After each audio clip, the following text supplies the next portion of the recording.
This conference will now be recorded.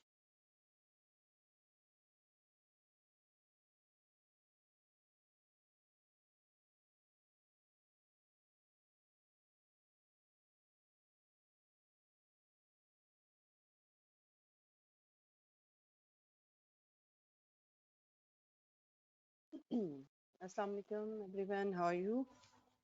So I'm back again with our first formal class of international relations, and I hope Ramzan Mubarak to all of you. I hope your Ramzan is going well.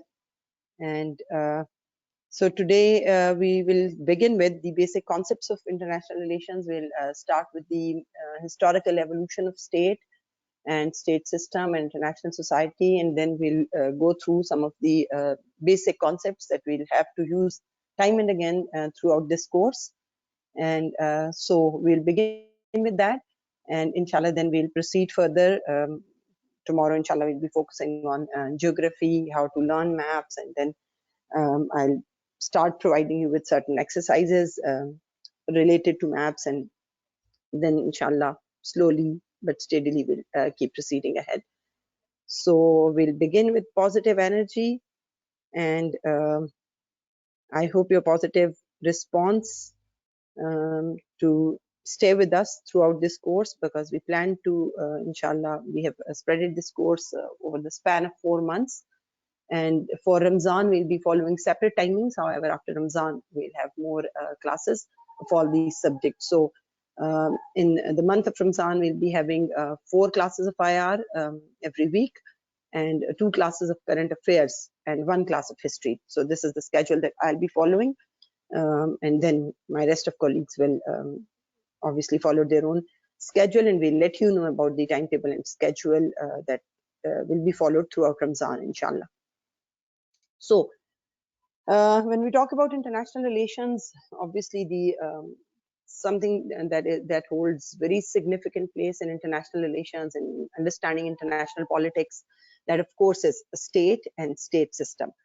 And even means at later stage when we'll start doing theories, we'll get to know that even for traditional theories, particularly the realist theorists, the state had always been the central unit of analysis. So understanding IR without understanding state is quite impossible. So if we talk about the historical background of the state system and the international society, state system evolved as soon as human beings started getting settled. They organized them in the form of family, tribe, or clan. Their mutual interaction gave birth to the idea of international society, where states started acting like units. ठीक है? इन points को अगर आप ध्यान में रखें तो obviously ये हम जब भी आईआर को पढ़ते हैं, सोशल साइंसेज, वैसे भी सोशल साइंसेज बड़े एब्स्ट्रैक्ट में ऑपरेट करती हैं. सोशल साइंसेज में आपको ब्लैक एंड व्हाइट नजर नहीं आता, ये ग्रे एरियाज में ऑपरेट करती हैं. जब हम इंटरनेशनल रिलेशंस की भी बात करते हैं तो आपको हर वक्त जब भी मैं जब कोई चीज आपसे डिस्कस करूं तो you have to keep one thing in your mind कि एक हम फॉर्मल चीज की बात करेंगे कि फॉर्मली प्रोसेस किस तरह से होता है, फॉर्मली एक स्टेट कब बनी, फॉर्मली मींस इंटरनेशनली वो कैसे नोन हुई, इंटरनेशनल रिलेशंस को कैसे एक डिसिप्लिन के तौर पर इंट्रोड्यूस हुआ एंड ऑल दैट. लेकिन एक होता है कि ये जो सिस्टम, जो स्टेट्स आज आपके सामने है, तो ये जो प्रोसेस है या स्टेट का बनना था, ये किस चीज का आउटकम है. अगर हम उसे देखेंगे तो आपको समझ में आएगा कि स्टेट क्या चीज है.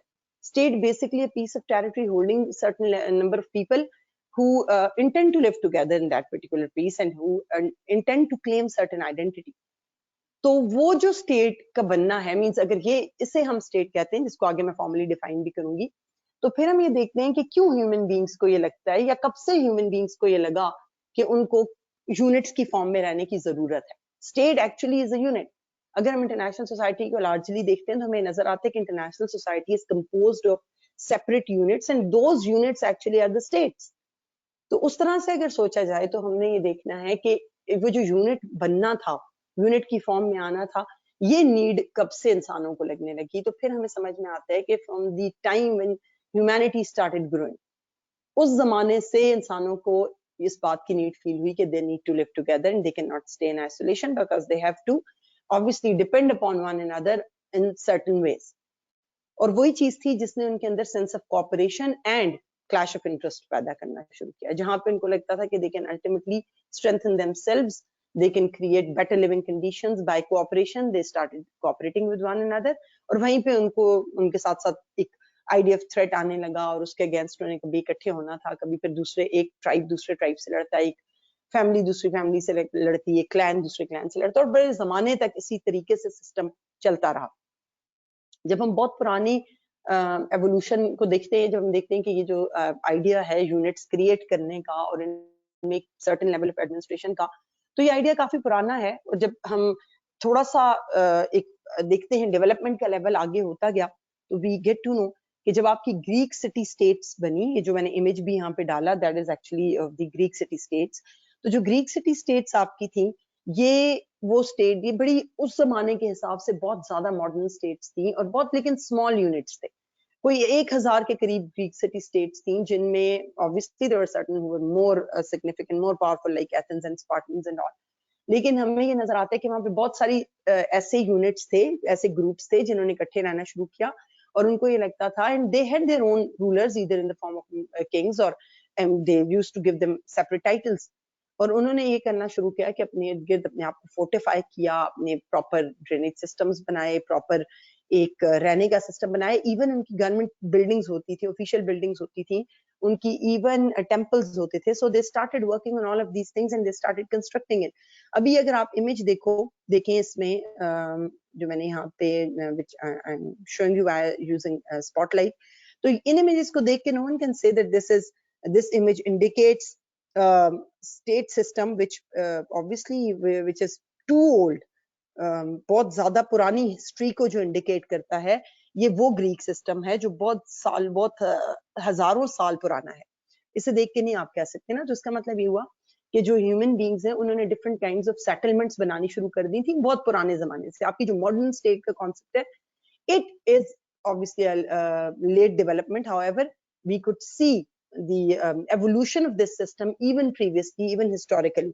अब इतनी ये highly developed city states थी कि इनके अंदर इन्होंने बाकायदा जो official buildings बनाई, जैसे आपकी जो देख रहे हैं कि थोड़ी सी जो hilly areas होते थे, in order to make them keep them more secluded, इनकी ये स्मॉल हिल्स होती थी जिनको ये एक्रोपोलिस बोलते थे, और अभी भी ये एक्रोपोलिस के नाम से जानी जाती है। इन एक्रोपोलिस पे they used to construct the official buildings as well as the more sacred buildings like temples. तो इनके जो टेंपल्स थे, इनका पार्थेनॉन बहुत मशहूर टेंपल रहा, जो बहुत जमाने तक एग्जिस्ट करता रहा। कोई 417 BC से एग्जिस्ट करता था, और ये 1687 या इस तरह आके इसको ये डिस्ट्रॉय हुआ, और इसके रेमिनेंट्स मौजूद है वहां पे। जो एथेंस का एरिया था, the area which was occupied by Athens, उन्होंने कंस्ट्रक्ट किया था, और उन्हीं का ये टेंपल था। लेकिन इनको ये अंदाजा था कि इन्होंने कुछ किन बिल्डिंग्स को सिक्लूडेड रखना है, कि कौन सी सेक्रेड बिल्डिंग्स है। तो जो एक्रोपोलिस थी, इनकी हिल्स थी, उनके ऊपर इन्होंने बड़ी सिक्लूजन में ऑफिशियल बिल्डिंग्स और आपकी बिल्डिंग्स ऑफ वॉरशिप्स बनाई थी, और बाकी इनका ये रहने का एरिया था जहाँ पे people used to integrate, they used to intermingle, and this is how they used to survive. तो ये अब अगर आप इनको देखते हैं, ग्रीक सिटी स्टेट की हिस्ट्री में जाते हैं, जो अभी हम नहीं जा सकते ऑब्वियसली, लेकिन अगर आप वो कभी पढ़ते हैं तो आपको ये नजर आएगा कि ग्रीक सिटी स्टेट्स की उस जमाने की जो डेवलपमेंट थी, if we go back to that time period, you would be able to easily draw comparison of those city states with today's modern state and today's modern systems working within the states. ठीक है, तो ये बताने की खास वजह है, और वजह ये है कि ये एक प्रोसेस है जो इवॉल्व हुआ। जो आपकी मॉडर्न स्टेट है, ये भी एक एवोल्यूशन से हमारे सामने आई आज की। और जो प्रोसेस इवॉल्व होता है, उसके बारे में we need to know, we need to understand that this is not something divine. This is not something that had been preordained by Almighty Allah. This has been the creation of human beings. So human beings, when they started developing, they started creating different kinds of things. They started creating and developing different kinds of structures in order to make lives easy and better for themselves. तो हर जमाने में अपनी capacity के मुताबिक लोगों ने इस तरह की कोशिशें करते रहे, और अभी हमें वो कोशिश नजर आती है जो मॉडर्न स्टेट सिस्टम है उसकी फॉर्म में। लेकिन आज के दौर में जब आप मॉडर्न स्टेट सिस्टम को देखते हो, तो हमें modern state system we find it to be inevitable. हमें लगता है कि स्टेट्स जो हैं, ये they are the most significant part of our lives, and survival probably is not possible without states, and states seem to be something permanent. However, they are not permanent. Evolution के process को देखना जरूरी इसलिए है, ये समझना कि एक जमाने में ग्रीक सिटी स्टेट्स भी बड़ी हाईली डेवलप्ड थी। आप लोग माइक्रोफोन्स प्लीज अपने ऑफ रखिए, अदरवाइज डिस्ट्रप्शन होगी। तो जो ग्रीक सिटी स्टेट्स थी, if we go to those city states we get to know that these states means they also indicate the process of evolution of state. तो आज के दौर की जो स्टेट है, जो हमें एक इवॉल्व फॉर्म में एक बड़ी डेवलप्ड स्टेट नजर आती है, ये एक बड़े प्रोसेस से गुजरती रही, और फिर यही जो स्टेट्स हैं ये मिलके आपकी इंटरनेशनल सोसाइटी बनाती है। तो उस जमाने में भी दो सिटी स्टेट्स आपने स्पार्टन्स एथेंस आपस में कंपेटिटिव होते थे and they used to fight against one another, बहुत ज्यादा उनके कॉन्फ्लिक्ट रहे। तो ये और इसी तरह कुछ सिटी स्टेट्स थी जिनकी आपस में जो मिल जाती थी, जिनकी कॉपरेशन होती थी, तो इंटरनेशनल सोसाइटी ऐसे ही इवॉल्व होना शुरू हुई बहुत पुराने जमाने से। सो this international society, which according to Hedlibul is a society of states that exists when a group of states conscious of certain common interests and common values form a society in the sense that they conceive themselves to be bound by a common set of rules in their relations with one another. And those common set of rules are, they have to abide those common set of rules. They can be the rules to enable them to cooperate, and there can be rules to rule. Means there of course are rules for wars as well. There of course are rules to make you able to confront one another. तो आपकी ये international society, ये तो हेडलेबुल की definition तो बहुत latest stages की है, लेकिन हमें पुराने जमाने में भी नजर आता है कि जब से human beings, whenever they means the time since they started interacting with one another, they either started cooperating with one another, or they got into conflict with one another for the sake of better, means in order to acquire better living conditions. तो ये बहुत पुराने जमाने से हमें ये चीजें इसी तरह नजर आ रही हैं. States need to interact because of their interdependence, as they can't stay isolated, so they need to get engaged either in a positive way, that is by cooperation, or by conflicts, or even for some means many have been regarding conflict as a positive thing as well, जो कि हम जब power structure वगैरह पढ़ेंगे तो I'll elaborate that more. If we talk about the historical evolution of the state system has deep historical roots, for example, in ancient India and ancient Greece, Renaissance Italy. However, the subject of IR dates back to the early modern era in Europe. ये हम तब की बात कर रहे हैं कि ये पहले से एग्जिस्ट करती हैं ये चीजें in one form or the other. लेकिन जो स्टेट जिसके साथ हमने एक सॉवरेंटी का टैग लगाया हुआ है, या जिस स्टेट को हम ये समझते हैं कि वो ऑल इन ऑल होनी चाहिए अपने डोमेस्टिक अफेयर्स के अंदर, तो वो जो मॉडर्न स्टेट है आपकी, उसका कॉन्सेप्ट इवॉल्व होता है इन 16th and 17th centuries when sovereign states based on adjacent territories got established. In 19th and 20th centuries, the state system was expanded to encompass the entire territory of the world. और फिर ये obviously extend होता रहा, और फिर आपका 20th century के अंदर जब decolonization होती है तो number of states increased tremendously. तो अब आपकी दुनिया के अंदर हर जगह पे you find states. If you open the world map, you see a large number of states separated from one another via their distinct territories that they have. उनके बड़े well-defined borders हैं, and on the basis of, means most of the states, and on the basis of those borders, they interact with each other and they interact with the various international organizations. The world of states is basically a territorial one. It's a way of politically, और ये बहुत important है to notice and to understand कि state आपके लिए जरूरी क्यों. आपकी जो दुनिया है पूरी, ये बहुत सारे जोन्स में हमें नजर आती है, बहुत सारे सेपरेट जोन्स हैं जिनमें दुनिया एग्जिस्ट करती है. हमें स्टेट्स की जरूरत क्यों होती है? बिकॉज दुनिया को आपने ऑर्गेनाइज करना है अगर, और पॉलिटिकली ऑर्गेनाइज करना है, तो then you need to, because population is all across the globe, और पहले जमाने से पॉपुलेशन स्प्रेड होना शुरू हो गई थी दुनिया के मुख्तलिफ हिस्सों में. तो हमें ये देखना है कि वो जहां जहां पे भी पॉपुलेशन है उसको ऑर्गेनाइज करने के लिए, उसको एक ऑर्डर में लाने के लिए, और एक प्रॉपर तरीके से या एक proper way of life adopt करने के लिए आपको पॉलिटिकल ऑर्गेनाइजेशन की जरूरत होती है, and that political organisation actually leads you to have states. So it's a distinctive kind of territorial political organization based on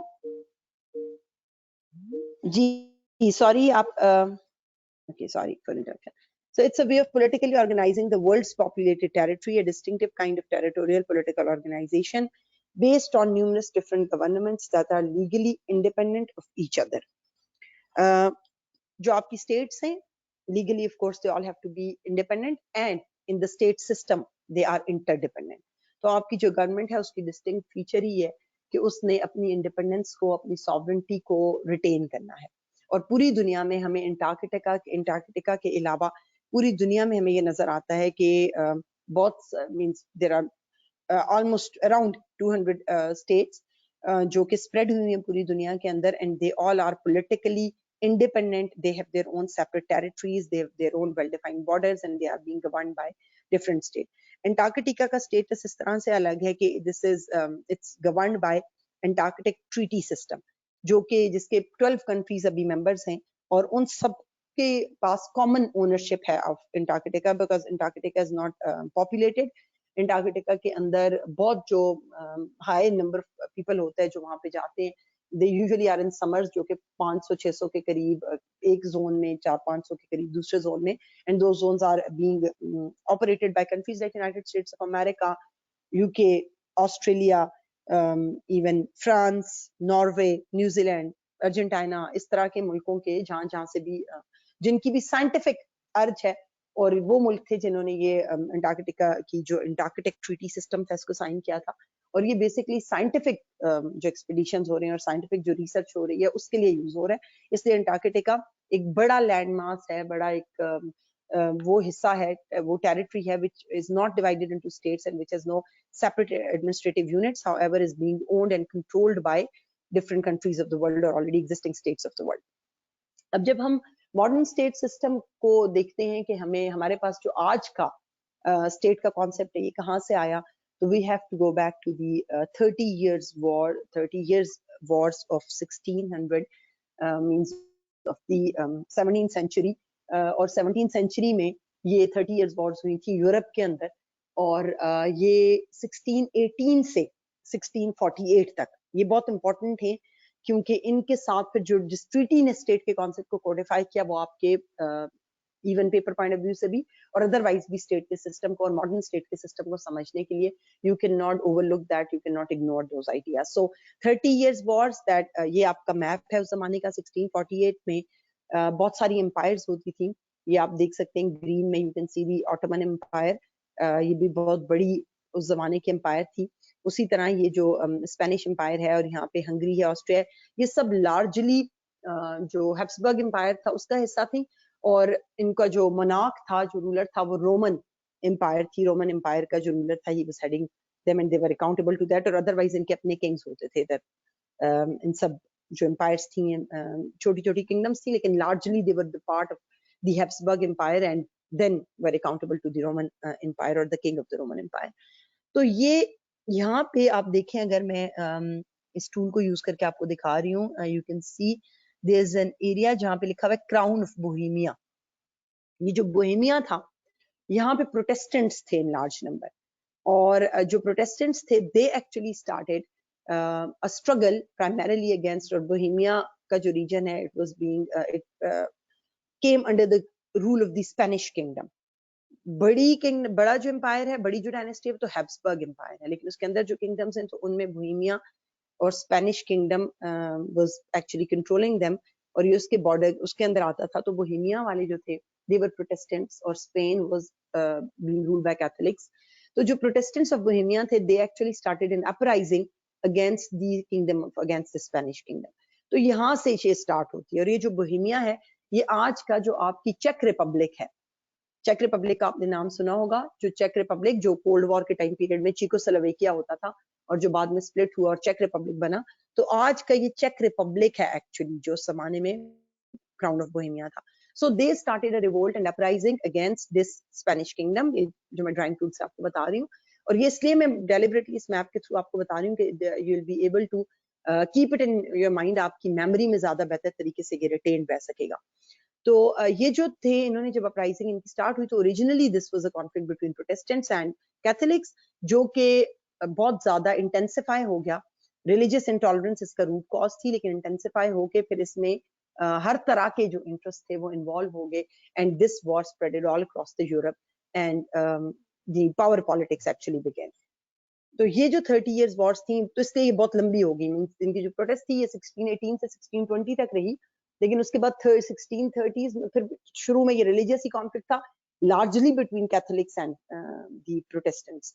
Protestants आपको पता होगा, फिर भी टू रिपीट इट, जो आपके रिफॉर्मिस्ट हैं with in the Christian belt, जिनको ये लगता है कि आपका आप ये नहीं कि आप जो होली रोमन चर्च था सिर्फ उसी को फॉलो करोगे, बल्कि आप कहीं पे भी चर्च को फॉलो कर सकते हो, और आपका बेसिकली जो स्क्रिप्चर है, जो बाइबल है, that is something that will keep you guiding, और आपकी साल्वेशन का प्रोसेस वही है कि हजरत ईसा क्रूसिफाई हो गए and all your since he actually took with him and all that. तो जो प्रोटेस्टेंट्स हैं ये रिफॉर्मर्स की कैटेगरी में आते हैं, कैथोलिक्स बहुत कंजर्वेटिव हैं।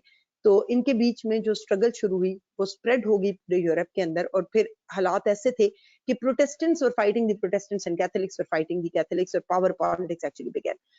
ये 30 साल की जो वॉर थी बहुत ज्यादा एग्जॉस्टिंग वॉर्स थी, क्योंकि पूरा यूरोप इसमें इन्वॉल्व था, बहुत बड़े स्केल की वॉर्स थी। तो इनका एंड इस पे होता है कि they decided to come up with, to sit together, to negotiate and then to sign treaties. The series of treaties were being signed, और उनमें the most effective and the most promising treaty was the Treaty of Westphalia. ये यहाँ पे this was the area where Treaty of Westphalia was signed. तो Treaty of Westphalia जो थी, this is the Treaty of 1648, which is a landmark treaty in the history of international politics, and obviously particularly in the this state system and defining the state system. तो उस हिसाब से आपकी Treaty of Westphalia की बहुत ज्यादा importance है। Treaty of Westphalia जो थी, it came up with 3 ideas. एक ये कि the king will be the emperor in his own reign. जब आपने कहा कि the king will be the emperor in his own reign, it means that they defined the borders. So they legitimized a commonwealth of sovereign states. They actually introduced the idea of sovereignty. Means if king is the emperor in his own reign, it means that he is supposed to be sovereign. तो उसकी एक rain है, उसका एक border है, उसकी एक territory है। ऐसा नहीं कि कोई भी कहीं पे भी इंटरवीन कर दे रिलीजन के नाम पे या किसी भी वजह से और आपस में लड़ना शुरू हो जाए, बल्कि एक किंग है जिस जगह का, उसकी territory should be defined and he should have sovereignty with in that particular territory. So they actually means this treaty actually marked the triumph of the state. It emphasized on the fact that king has to control or deal with his own internal affairs, and he even has to interact externally in a more independent manner. तो ये आपका idea था जो कि treaty of Westphalia ने दिया। साथ तो ये कहते हैं कि जब आपका किंग जो है वो ऑल इन ऑल है, तो even religion is his own domain, so he will determine the religion of Israel. उस सॉवरेन टेरिटरी के अंदर, उस डिफाइंड स्टेट के अंदर वो रिलीजन जो भी अडॉप्ट करेगा, this will be up to the discretion of the king. और थर्ड थिंग इज कि हेजमोनी को प्रिवेंट करने के लिए, हेजमोनी क्या होती है कि आपका कोई भी पावरफुल एक्टर अपनी पावर को के through he starts dominating the other actors. So by the power that he holds, by the strength that he holds, he starts influencing and dominating the other countries or other states or other regions. तो वो hegemony उसको, क्योंकि अब आपने ये तो define कर दिया कि एक किंग की स्टेट है और किंग उसमें ऑल इन ऑल है, और आपने ये भी कह दिया कि आपका किंग ही रिलीजन भी डिफाइन करेगा, लेकिन आप अपनी सॉवरेंटी को रिटेन कैसे करोगे अगर आपको ये पता है कि जो दूसरी एम्पायर है, जो दूसरी किंगडम है, जो दूसरा रीजन है, उसका king is much more powerful than you and he can turn to be a hegemon and he can influence you in one way और द अदर। तो उसको रोकने के लिए the balance of power should be maintain. King ने externally अपने relations खुद बनाने और उसको आप स्टेट्स शुड देन कोएग्जिस्ट। तो ये ट्रीटी इसलिए बड़ी सिग्निफिकेंट थी कि it actually gave a codified concept of the nation state, के ये आपका किंग है जिसके अंदर एक नेशन है जो एग्जिस्ट करती है, और ये किंग है जो जिसके मींस डिफाइंड बाउंड्री के अंदर वो रूलर है, और वो अपने हिसाब से अपने एक्सटर्नल रिलेशंस और इंटरनल पॉलिसीज को डिफाइन करेगा। दिस ट्रीटी ऑफ वेस्टफेलिया, दो हमें जब हम ये देखते हैं और लिबरल स्कूल ऑफ थॉट खासतौर पे कहता है कि जब ट्रीटी ऑफ वेस्टफेलिया आई तो वो जमाना था कि सारे जो उस जमाने की जो किंगडम्स थी वो बहुत ज्यादा डेस्परेट थी to sign a treaty, to come up with a deal, because they all got exhausted, over exhausted due to this 30 years wars, और इसलिए लाइकलीहुड थी कि वॉर्स नहीं होंगी। ऐसा नहीं हुआ, of course Wars kept taking place. इसके थोड़े जमाने बाद ही वॉर्स का सिलसिला दोबारा से स्टार्ट हो जाता है, और ऐसा नहीं था कि किंग असल में अपने डोमेन के अंदर सॉवरेन रहा। इवन कॉलोनियल स्प्रेड जो है वो इसके बाद भी होता रहा, and they kept increasing their number of colonies and all. लेकिन जो आपकी ट्रीटी ऑफ वेस्टफेलिया, इसकी सिग्निफिकेंस इसलिए थी कि इसने एक तो कोडिफाई किया इस कॉन्सेप्ट को, और इसके कॉन्सेप्ट को फिर यूनाइटेड नेशंस ने, जो आपकी आज की स्टेट्स हैं, जो डिफाइंड टेरिटरीज हैं, हम आज की जो मॉडर्न स्टेट है उसको डिफाइन करते हैं in context of the states और the units that are members of the United Nations, या कुछ जो मेंबर के लिए कंटेस्ट करेंगे मेंबरशिप के लिए। लेकिन United Nations now is somehow defining body. तो यूनाइटेड नेशंस ने अपने चार्टर में ट्रीटी ऑफ वेस्टफेलिया के कॉन्सेप्ट को कोट किया, उसको यूज किया to elaborate the concept of modern state. तो इसलिए भी Treaty of Westphalia holds a very significant position in today's politics, so or even in international relations. If we start with the concept of state now, the state can be defined as a clear-cut and bordered territory with a permanent population under the jurisdiction of supreme government that is constitutionally independent of all foreign governments. सबसे पहले obviously you need to have a marked territory, a piece of territory, ठीक है, आपके पास कोई land होनी चाहिए, उसके अंदर परमानेंट पॉपुलेशन से मुराद ये नहीं है कि पॉपुलेशन का नंबर कम या ज्यादा नहीं हो सकता, लेकिन परमानेंट पॉपुलेशन से मुराद ये है कि at least a well defined population means आपकी 100 लोग हैं एक छोटी सी एरिया के अंदर, तो they can not claim to be a state. There should be certain number of people residing जो जिनका वो परमानेंट रेजिडेंस हो। इसलिए वो मींस अंटार्कटिका में people go, they keep moving there to and fro, उनकी मूवमेंट चलती रहती है ऑन एंड ऑफ, लेकिन they are not the residents of that territory, they actually are the aliens. वो सर्टेन पर्पसेस के लिए जाते हैं फिर वापस आ जाते हैं। तो परमानेंट से मुराद है कि they should be the residents of that particular territory, then चाहे वो उसके बाद इधर उधर मूव भी करें, लेकिन they have to come back to that particular territory belongs to them. And then there should be central authority ruling it, जिसकी जुरिसडिक्शन हो। सुप्रीम गवर्नमेंट से मुराद ये है कि आपकी एक सेंट्रल अथॉरिटी हो जो कि रूल्स एंड रेगुलेशंस रख सके और आपकी स्टेट को गवर्न कर सके। That is constitutionally independent of all foreign governments. Constitutionally independent से मुराद ये है कि state should have its own basic set of rules to follow. और उसको जब अपने वो basic rules define कर रही है तो वो किसी और की वजह से नहीं कर रही, उसको कोई और dictate नहीं कर रहा. It should follow its own interest and it should follow its own terms and conditions. तो वो independent होनी चाहिए, कोई फॉरेन गवर्नमेंट उसको डिक्टेट ना कर सके, इंटरवीन ना कर सके।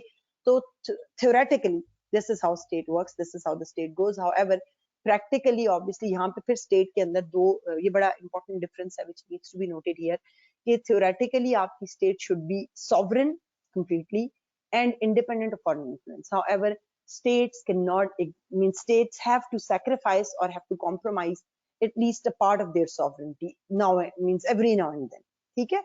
आपकी सॉवरेंटी एक तो वीक स्टेट्स होती हैं जिन जो वैसे ही डिक्टेट होती रहती हैं या जिनमें फॉरेन इंटरफेरेंस इसलिए होती है because they are the dependent states.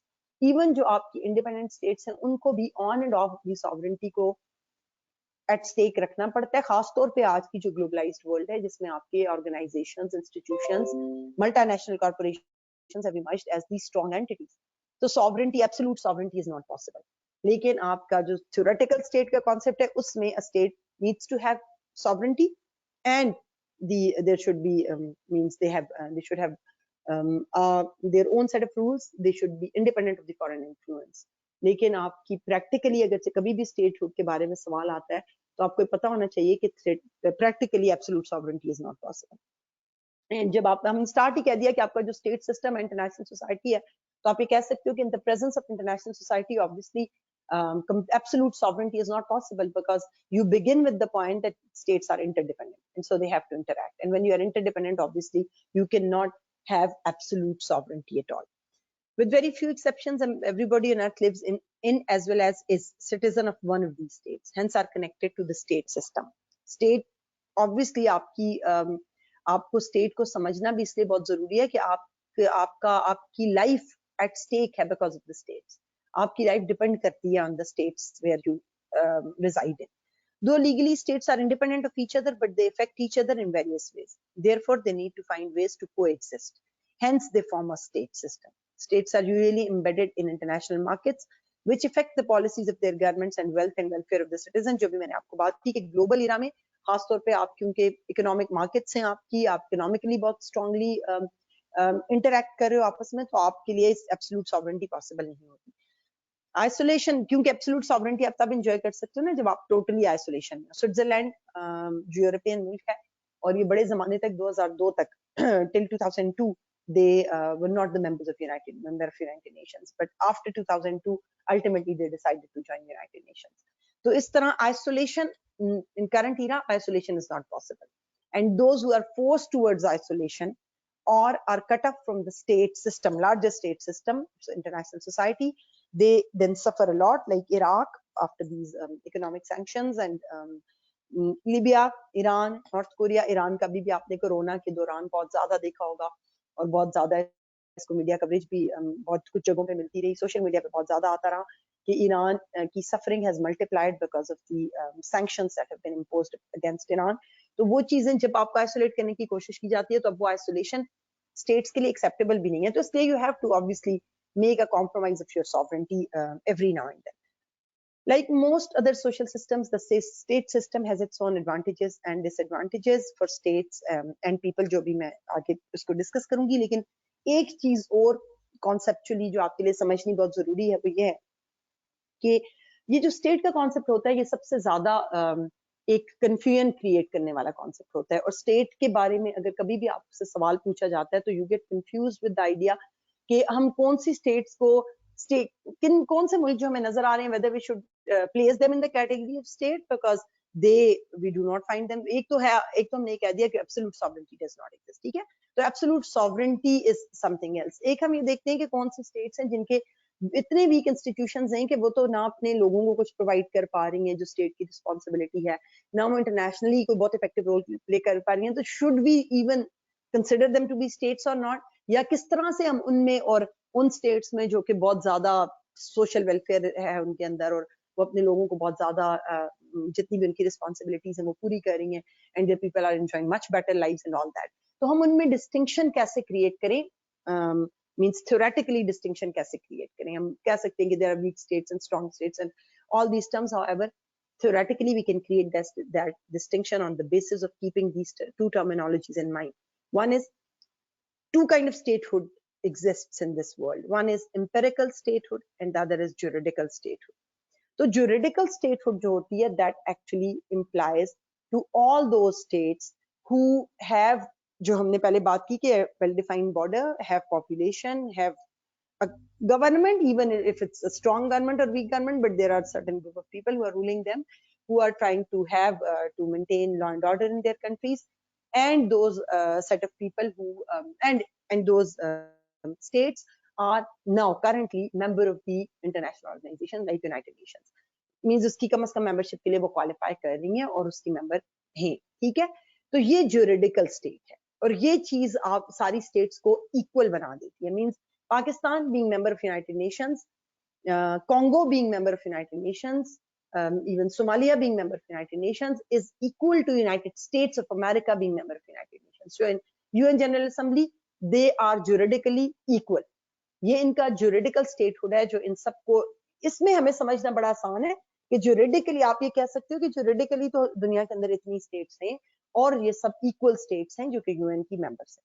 Empirically अगर हम देखें तो empirical statehood वो होती है जो कि आपकी means actually where that state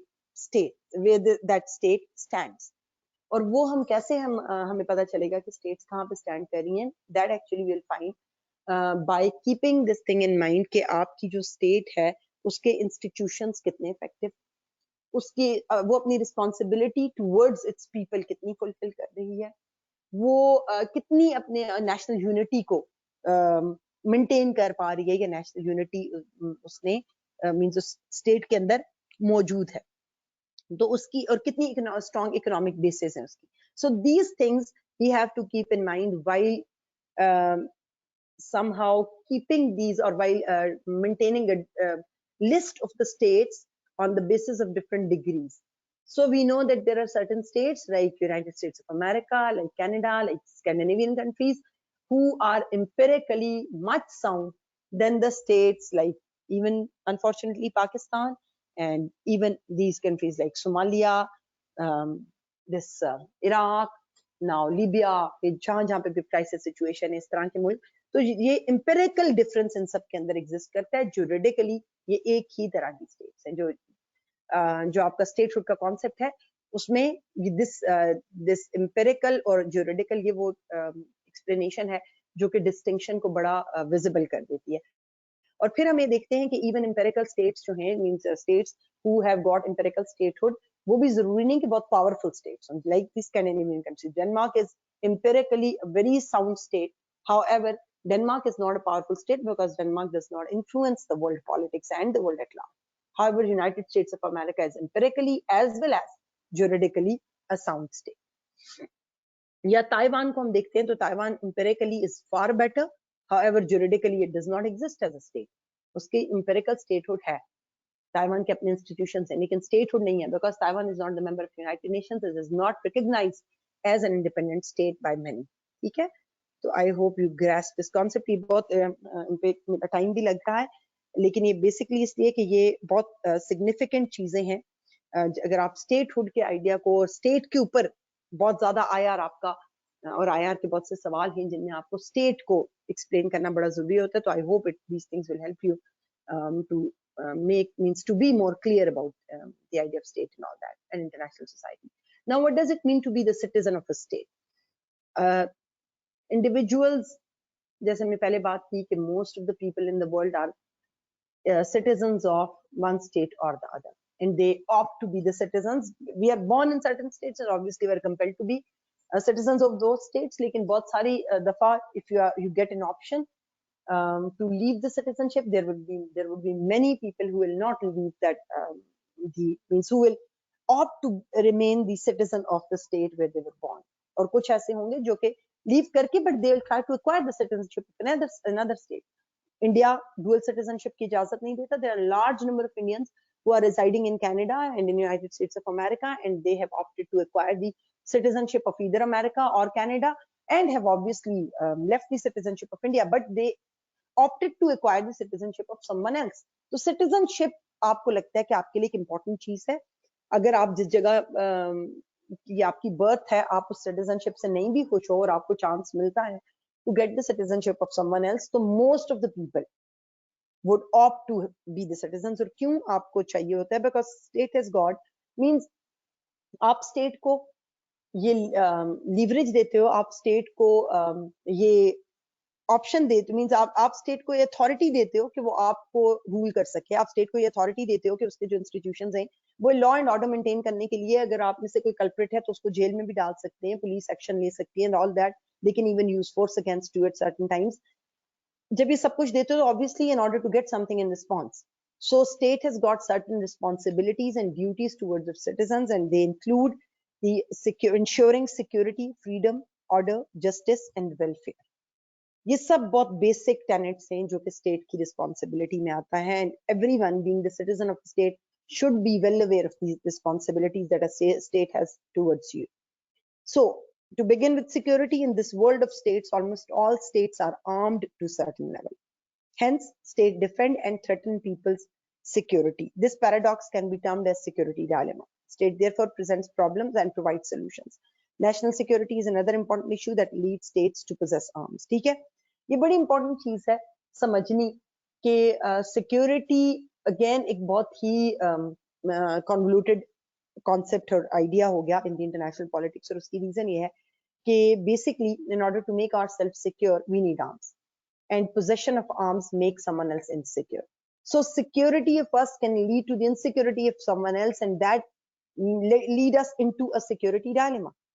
और हर वक्त आप वो insecurity ensure करने के लिए arms की रेस में एंटर हो जाओगे. ठीक है, तो स्टेट की क्योंकि ये रिस्पॉन्सिबिलिटी है कि उसने अपने सिटीजन्स को सिक्योरिटी प्रोवाइड करनी है, तो उसको स्टेट ने उसके लिए आर्म्स पोजेस करने हैं अपने आप को. और सिटीजन्स को सिक्योरिटी दो तरीके से प्रोवाइड की जाती है, एक विद इन दी बाउंड्रीज और एक ये कि the security of the borders, mean security from any kind of external and internal threat. तो एक्सटर्नल थ्रेट से सिक्योरिटी प्रोवाइड करने के लिए भी you need to have arms and military. और वही चीज इंटरनेशनली स्टेट्स को आर्म्स रेस में ले जाती है, और वही चीज at times within state बहुत फियर का एनवायरमेंट क्रिएट कर देती है. However, ensuring security is the responsibility of state. So the states who are empirically strong and who have got strong institutions, they know the art to make their people feel more secure by giving weightage to the lives of people. जहां पे भी आपके जो states empirically strong होंगी वहां पे individual की life significant होगी. So they will not be scared of the fact that their state holds police forces and military forces, because they know that all of these are to protect the citizens.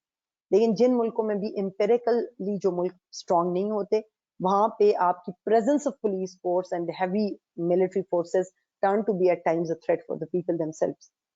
तो ये security का एक dilemma है जो कि international politics में persist करता रहेगा. हाउएवर स्टेट की रिस्पांसिबिलिटी और स्टेट की रिस्पांसिबिलिटी पूरी तब होगी जब वो लाइफ को वेटेज देगी. Life of an individual will turn to be significant. Fostering personal freedom and national freedom can be regarded as the fundamental duty of states. War threatens freedom, however, peace ensures it. तो इसलिए भी states का की जो international society जब आपकी create होती है तो उसमें स्टेट्स का एक मोटिव ये होता है कि आप if you get a way to interact positively with one another in order to have more freedom, in order to ensure freedom of the people. लेकिन दोबारा वो जब सिक्योरिटी के साथ फ्रीडम का कॉन्सेप्ट उसमें क्लैश आता है इनका, तो हमेशा जो आपकी empirically weak states हैं, their security and security dilemmas prevail and freedom is being crushed, unfortunately. Justice and order, laws are made to ensure this justice and order at state level. However, international law ensures justice and order at international level. Order and justice are among the most fundamental values of IR. It operates on the assumption that IR can be best characterized as a world in which states are socially responsible actors and have a common interest in preserving international order and in promoting international justice. तो states को weightage ही इसलिए दी जाती है. States का की creation और states को बड़ा सेंट्रल यूनिट ऑफ एनालिसिस जो बनाया गया बहुत जमाने तक, उसकी एक बड़ी वजह ये थी कि via states international order and order with in the state boundary can be insured. और स्टेट्स क्योंकि आपस में बेटर तरीके से नेगोशिएट कर सकती हैं, लॉज बना सकती हैं, लॉज को इम्प्लीमेंट कर सकती हैं. और वही justice and order of course is more significant for the common man. Welfare states are expected to uphold the population's socioeconomic wealth, and welfare states should adopt appropriate policies to encourage high employment, low inflation, steady investment, and uninterrupted flow of trade and commerce. तो ये जो सारे मैंने basic responsibilities of states बताई, इनको अगर आप सामने रखेंगे तो you will be easily able to draw a distinction between the states who are empirically strong and the states who are juridically strong. Means the states who just have got a juridical statehood and the states who actually have got both juridical and empirical statehood. तो ये responsibilities usually वो states पूरी करती हैं जो जिनकी जो जुरिडिकली और एम्पिरिकली दोनों तरह से स्ट्रांग होती हैं. Now I will be discussing some of the concepts of IR जो कि ऑन एंड ऑफ हमें रिपीट करने होंगे. and you'll keep coming across these and you might have been coming across all of these. To begin with revolution, दो यहाँ पे मैंने images use किए. One is showing Che Guevara. You might be familiar with his name, the person or the freedom fighter or the revolutionary who was Argentinian, but his struggle was for the Cuban Revolution, who joined hands with Fidel Castro of Cuba and launched a struggle against the monarchs of Cuba back in 1950s. So Che Guevara said, if you can find ways without any obstacles, it probably leads nowhere. And so obviously you have to get into a struggle. That indicates that a struggle is required. और struggle आपको हर scale पे, आप पढ़ाई कर रहे हो, आप अच्छे human beings बनने की कोशिश कर रहे हो, आप अपने इर्द गिर्द change लाना चाह रहे हो, आप system को change करना चाह रहे हो, you have to struggle. And revolutions occur, और revolutions actually are the result of the struggle through which we go. और ये दूसरा जो image है, that of course is मैं समझ भी गए होंगे ज़्यादा, but indicates the Iranian Revolution of 1979, जिसको Shiite Revolution भी कहा जाता है और Islamic Revolution in Iran भी कहा जाता है. और तो revolution क्या चीज है? It refers to the fundamental change in power structure in a relatively, ये revolution की definition है, बहुत political definition of revolution. Normally अगर हम सोचें तो revolution refers to the change, आपकी बहुत एक basic complete change, total means transformation from or transition from one system to another. इसलिए हम कहते हैं कि information technology है, it's a revolution. There is IT revolution, आपने term सुने होंगे. जहाँ agriculture के अंदर जो बहुत एक revolutionary changes लाया था माओ ज़ेडुंग चाइना में, तो green revolution की term उसने इस्तेमाल की थी. तो revolution के बहुत सारे connotations होती हैं. Industrial revolution आपने on and off सुना होगा, एक total change था in the system. लेकिन अगर हम political revolution की बात करते हैं तो that actually refers to the fundamental change in the power structure in a relatively shorter period of time. Means जो रेवोल्यूशन की फेज है, जो स्ट्रगल है, वो तो बहुत लंबी हो सकती है, सालों पे मुहित हो सकती है, लेकिन जब वो चेंज आती है तो वो एकदम से फिर वो चेंज बड़ी, जैसे इरानियन रेवोल्यूशन के लिए जो इसका बैकड्रॉप तो हमें बहुत पहले से नजर आता था, लेकिन 77 से 79 तक वो टाइम पीरियड है जिसकी फिर we witness that change. Same was the case in Russia, वहां तो बल्कि 6 मंथ्स में आया था कम्युनिस्ट रेवोल्यूशन फाइनली।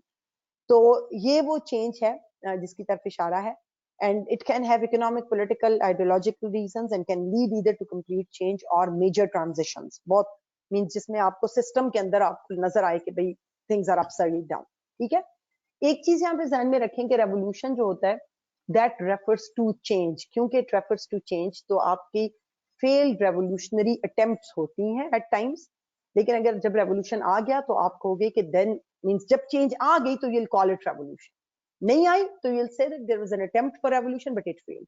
हाँ, एक कंडीशन और होती है कि आपके रेवोल्यूशन आ गया, आपने कहा कि they people of this area, this region, they witnessed a revolution, and then after 4 years, 5 years, that revolution they means it ended in certain way।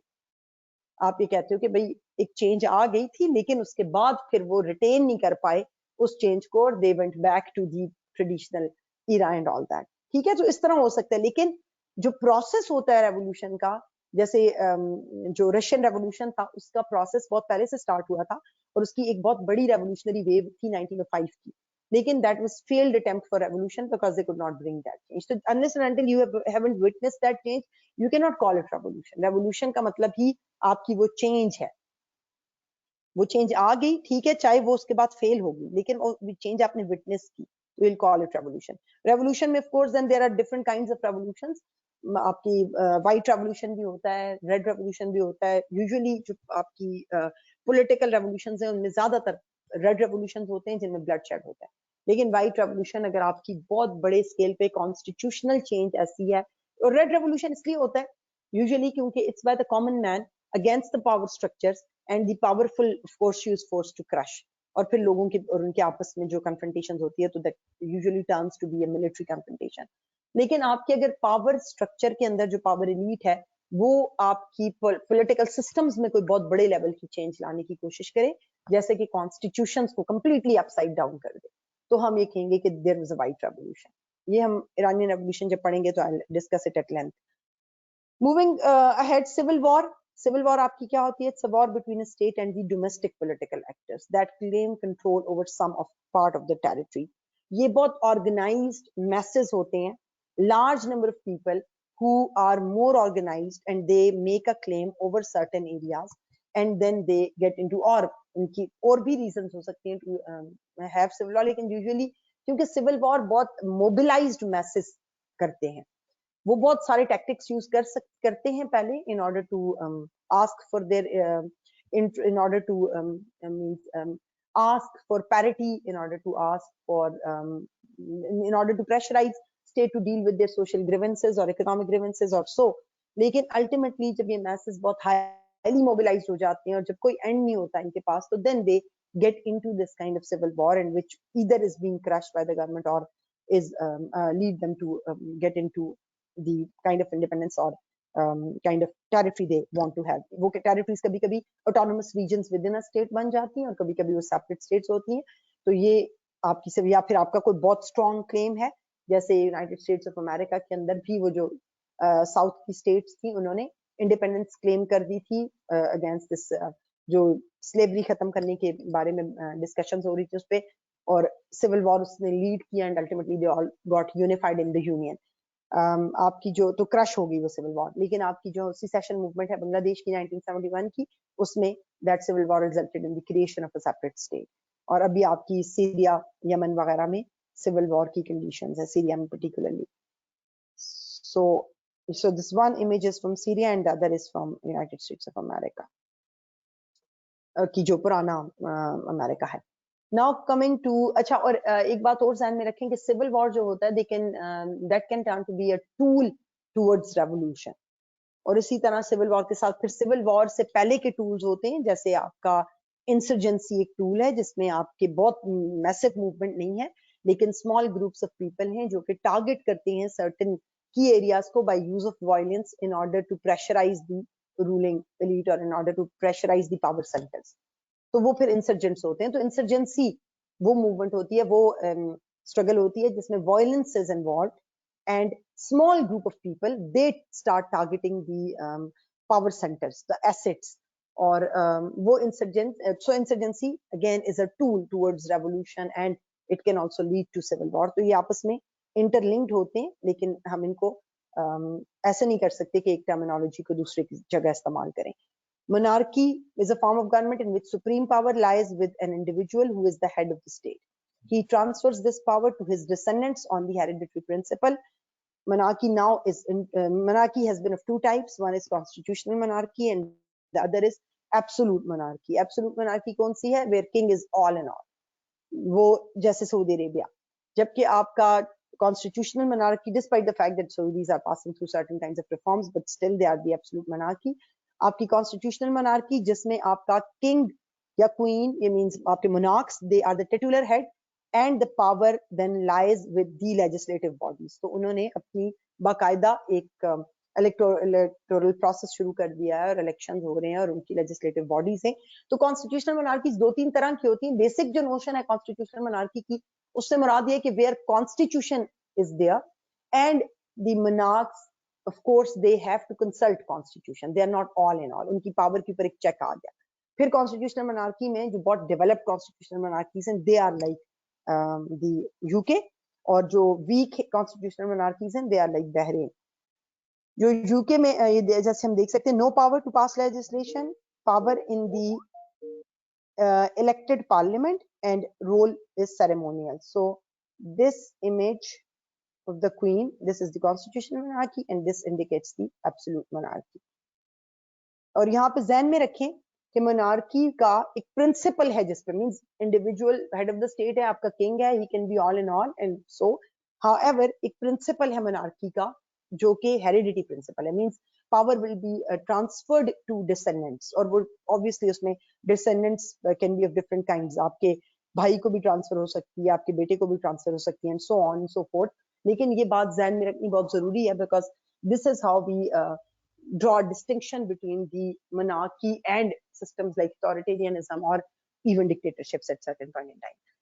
Republic is a form of government where people have authority to rule their country on the basis of set of rules, usually constitution. No single person has got authoritative position. ठीक है, तो आपका monarchy से जब आप convert करते हो, तो सबसे पहली जो चीज है, that is actually when you adopt constitution, you turn to be a republic, और आपका सिंगल पर्सन के पास कंट्रोल नहीं रहा। ठीक है, और आपकी बहुत सारी वो रिपब्लिक्स हैं जो कि प्योरली जिन्होंने मोनार्की को डिमोलिश करके रिपब्लिक्स बनी।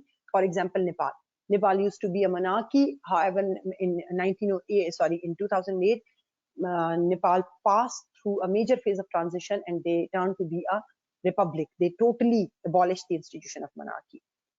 Now comes democracy. Democracy is a form of government in which supreme power lies with the people. It emphasizes on separation of power in terms of three main institutions: executive, legislature, and democracy. Sorry, typing error hai. Executive, legislature, and this judiciary. इसको आपको यहाँ पे correct कर दें, जब आपको slides मिलेंगी तो make a correction here. This is judiciary. So these three main institutions हैं, इनके बीच में पावर आपकी डिवाइड हो गई। ठीक है, एग्जीक्यूटिव आपके जो कि एग्जीक्यूट करते हैं लॉज को, लेजिस्लेटिव बॉडी जो कि लॉ मेकिंग में इन्वॉल्व है, और जुडिशरी जो कि एक अकाउंटेबिलिटी मींस जो देखते हैं कि आपके लॉज में कहीं पे भी कोई डिस्क्रिपेंसी ना हो। यहाँ पे एक बड़ी इंपॉर्टेंट चीज, वैसे Republic, democracy, you might be familiar with all these concepts, लेकिन एक चीज जो आपको ध्यान में रखने की जरूरत है वो ये है कि if we have to draw distinction between democracy and republic, you should know that in democracy will of the people prevails and in republic will of the constitution prevail. So जो मुल्क ज्यादा strong republic है, जहाँ पे constitution ज्यादा strong है, वहां पे will of the constitution will prevail. आपने सुना होगा, when we talk about Pakistan we say it's Islamic Republic of Pakistan having democracy as a system.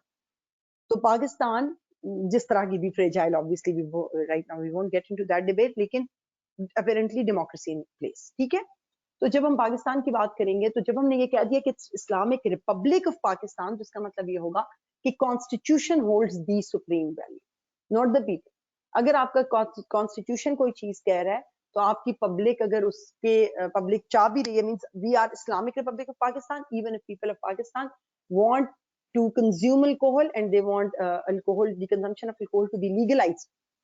Constitution does not allow you to be, unless and until you are Islamic Republic of Pakistan in accordance with the Constitution. This change cannot occur. आप इसको publicly allow नहीं कर सकते, ठीक है, क्योंकि आपका constitution allow नहीं कर रहा. जबकि जो आपकी स्ट्रॉन्ग डेमोक्रेसीज है वहां पे पब्लिक की विल के अकॉर्डिंग भी कॉन्स्टिट्यूशनल चेंजेस होती हैं, as is the case of United States of America. वहां पे आपके जो एलजीडीपी हैं, एलजीटीबी हैं, उनके जो राइट्स हैं उन पे एवरी स्टेट पास इट्स ओन लेजिस्लेशन, और उनकी जितनी भी लेजिस्लेशन थी वो ओरिजिनल जो चीजें कॉन्स्टिट्यूशन के अंदर थी उनको चैलेंज करके उन्होंने चेंजेस लाते रहे as per the will of the people. So now coming to dictatorship, it's an autocratic form of government in which state is ruled by a dictator, that is an authoritarian. ये मुझे क्यों मैंने include किया? Dictatorship again is not a confusing term, and of course you all might be familiar with dictatorship. लेकिन एक चीज जिसमें अक्सर students कुछ एक mistake कर लेते हैं dictatorship को define करते हुए, वो ये है कि they usually associate dictatorship with the military coups. This is not the case.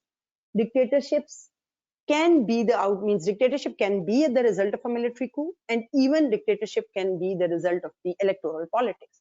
Hitler, who is termed to be one of the biggest dictator in the history of the world, he got elected as the chancellor of Germany. वो Germany की जो socialist workers party थी उसका head था, और वो election के through आया था और वो डिक्टेटर बन गया because he was the authoritarian ruler. तो डिक्टेटर का मतलब ही वो होता है the one who dictates.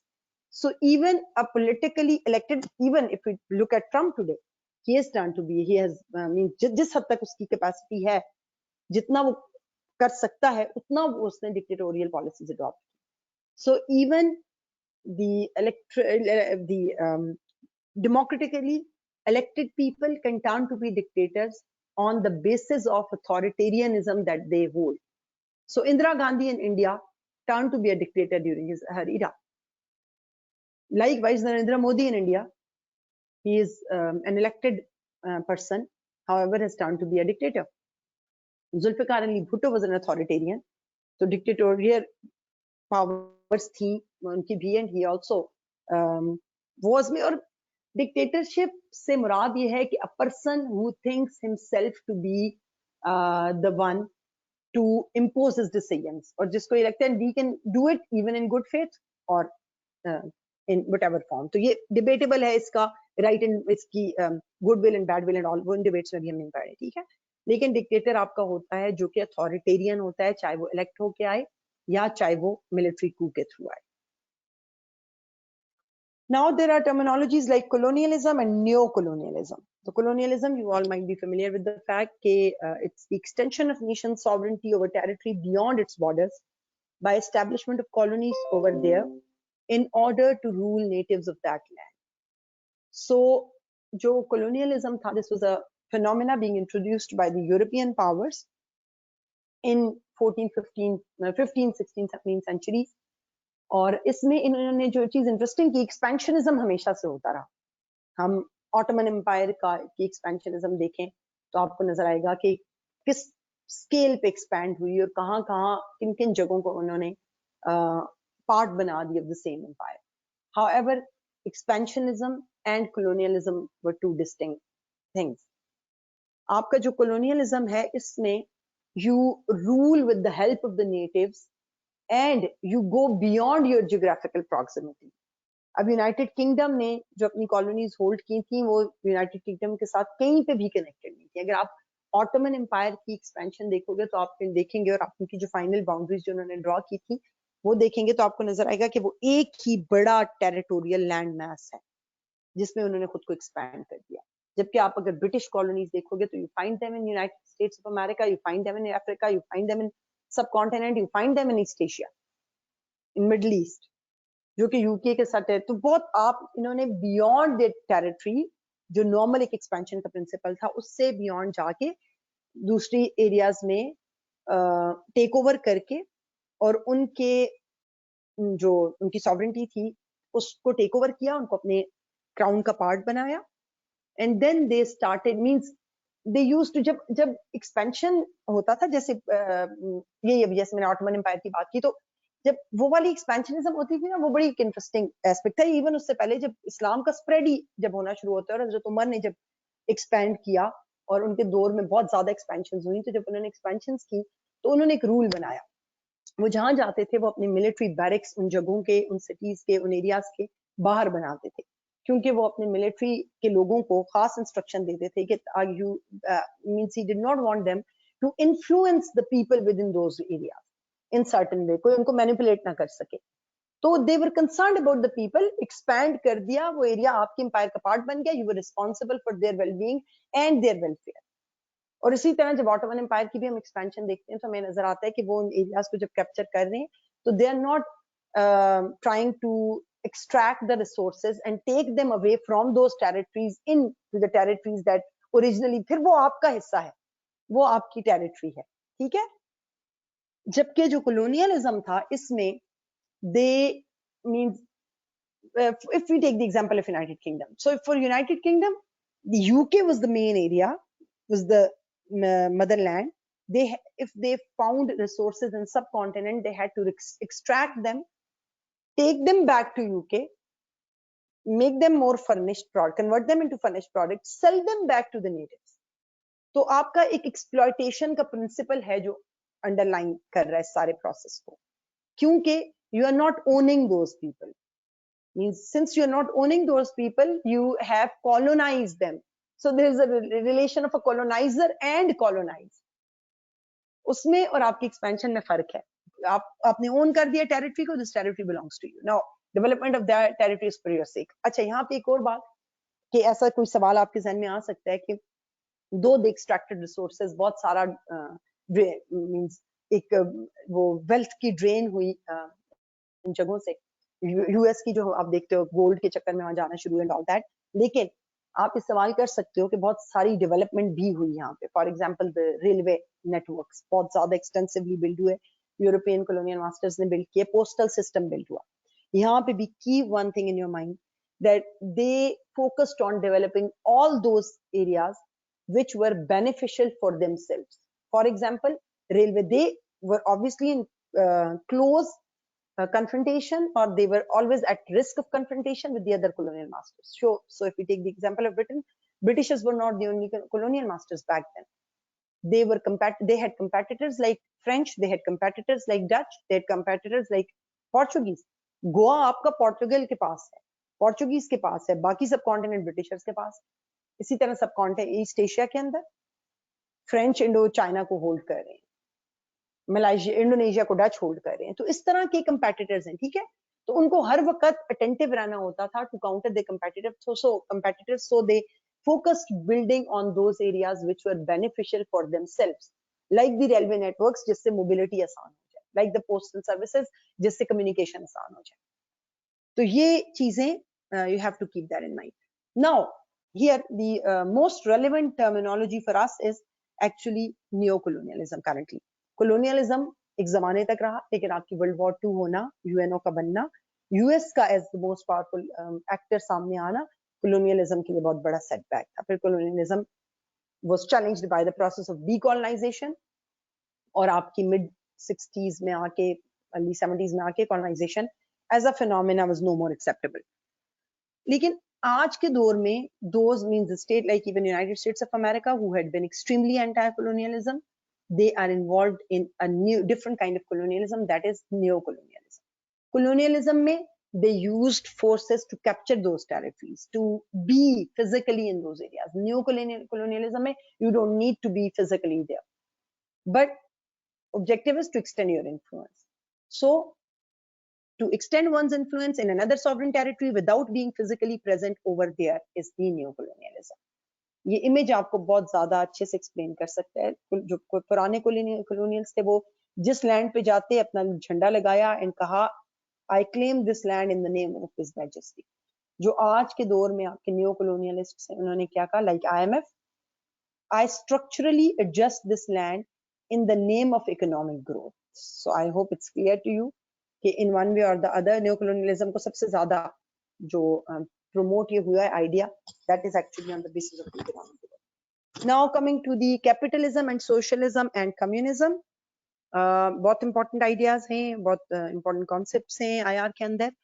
Capitalism refers to the economic system in which means of production are owned by private persons. It is based on the principle of free market. Hence, state is the mean and individual is the end. So, आपका जो mean of production है, वो individuals के पास होगी. State के पास बहुत कम choice है to interfere in the markets in the economic system. क्योंकि ultimately जो capitalist phenomena है, it works on the principle of the growth of the individual.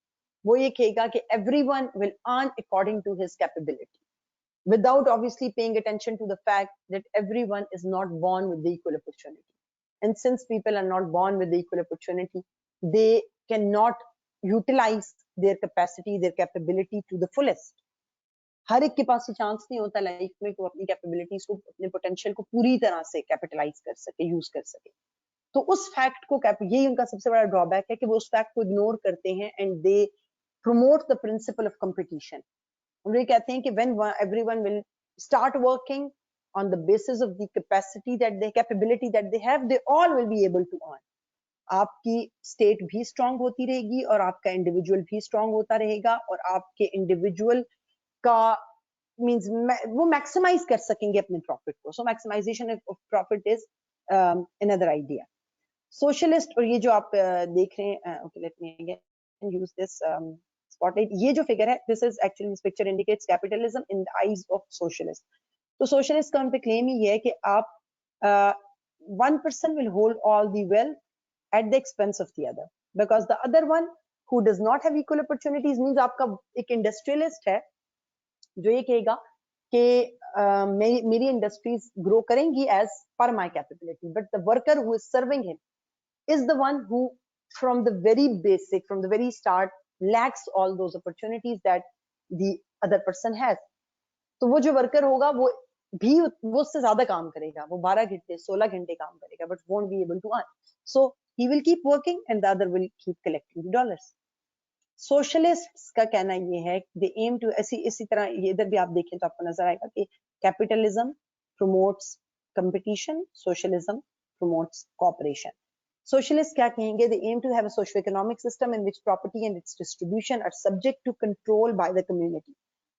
Social means state को ये strong करते हैं. In this system, individual is the mean and state is the end. So all individuals have to put their efforts according to their ability, according to their capability, and then state should ensure equity among those people. Equity से मुराद है कि fairness. हर एक को कम से कम उसकी need के मुताबिक जरूर मिले. इक्वल डिस्ट्रीब्यूशन ना भी हो तो उसकी नीड के मुताबिक मिलना सोशलिस्ट का आइडिया है. So and this is the principal on which the Scandinavian countries have built there system. तो सोशलिस्ट ये कहेंगे कि आपकी इक्विटी होनी जरूरी है. इक्विटी से मुराद है आपकी फेयर डिस्ट्रीब्यूशन होनी जरूरी है और उसके लिए स्टेट का स्ट्रांग होना जरूरी है. हर कोई अपने आप को स्ट्रांग करने के चक्कर में ना हो. स्ट्रांग स्टेट होगी तो वो इक्वल डिस्ट्रीब्यूशन इक्विटी को मेंटेन कर सकेगी. तो उसमें ये होगा कि इंडिविजुअल्स भी ग्रो करते रहेंगे according to obviously what they earn, but the major portion will go to state and so state will be able to ensure basic necessities of life like best schooling, health facilities, transport system, communication system and all. Meanwhile, the third in line is communism. So if we talk about the communism, it refers to socio-economic structure that promotes the establishment of an egalitarian, classless society based on common ownership of the means of production. And they usually are atheists by religion. Communists जो हैं ये socialism को भी एक notch, बल्कि काफी सारे notch high लेके चले जाएं. Socialism थोड़ा सा मिडवे में स्टैंड करता है. कम्युनिस्ट जो हैं वो, उनका क्लेम ये है कि even equity is not possible और equity is not the fair way. और वो ये कहेंगे कि आपको क्योंकि वो कहेंगे कि जो भी इंडिविजुअल कैपेबल है of earning more, of having more, वो इसलिए because he was born with certain kind of situation and circumstances. तो क्योंकि बहुत सारे लोग दुनिया में लैक करते हैं तो ये स्टेट की रिस्पॉन्सिबिलिटी होनी चाहिए to distribute on the basis of equality. And they start obviously with the economic resources and then इनका जो ideal goal है that even goes to the political institutions कि hierarchy कहीं भी ना हो ताकि misuse of power ना हो सके. तो इनका कहना ये है कि आपकी equal distribution होनी जरूरी है in order to create an equal class, a classless society, because Karl Marx claimed that all struggle is class struggle, and unless and until you do not overcome these classes, you won't be able to avoid getting into such kind of struggles and conflicts. तो ये आपका जो communism जो Karl Marx से start हो के हमें Lenin तक, लेनिन ने फिर actually he created a communist state in the form of means Russia, जो मॉडल कम्युनिस्ट स्टेट बनी उस जमाने में, with obviously its own flaws and all, जो कि हम रशियन रेवोल्यूशन के दौरान पढ़ेंगे. लेकिन तो आपका कम्युनिस्ट जो है वो ये कहेंगे कि आप को हर एक को इक्वली देना चाहिए, चाहे वो इक्वली काम कर सकते हैं. Means people have got different capacity even in case of work. Capitalists on के against question ये है, capitalists claim that communists actually will promote the lethargy because people will turn to be more lazy, they will stop working because they know that state is there to ensure everything for them and the state is ensure. और दूसरा ये कि उससे frustration होगी, the one who works more when will not be able to get the amount for which he has been working, तो वो frustrate होंगे और system collapse कर जाएगा. So एक थोड़ा सा हम यहाँ पे 2-3 मिनट की ब्रेक भी ले लेते हैं, अभी थोड़ा सा टाइम है, थोड़े से कॉन्सेप्ट रह गए. चैट विंडो आप अपनी यहाँ पे खोल दें, और चैट विंडो में अगर आप बहुत क्लियरली बता मीन्स बहुत क्विकली मुझे बता सकें कि आप लोग क्या प्रेफर करोगे कम्युनिज्म और कैपिटलिज्म में. अगर आपको ऑप्ट करना है तो आप which system would you opt for, capitalism और communism, or even socialism you can opt for it. Ji, Amir Memon, the first one to answer, capitalism. Maaz Mehboob, communism. Azadeen, communism. Vas, mix, I would opt for a middle one. Samina, okay, socialism. Adil, socialism. Rehana, capitalism. Abdur Rahman, modern capitalism. Saad, capitalism. Salman, both are extremes. Okay, Ali, capitalism. Atiya Shafiq, communism. Aziz, none of them. Rubab, capitalism. Aziz, capitalism with socialist characteristics. Abiha, capitalism. Shoaib, okay, communism. Mariam Saeed, mixture of both. Eman Sajjad, capitalism.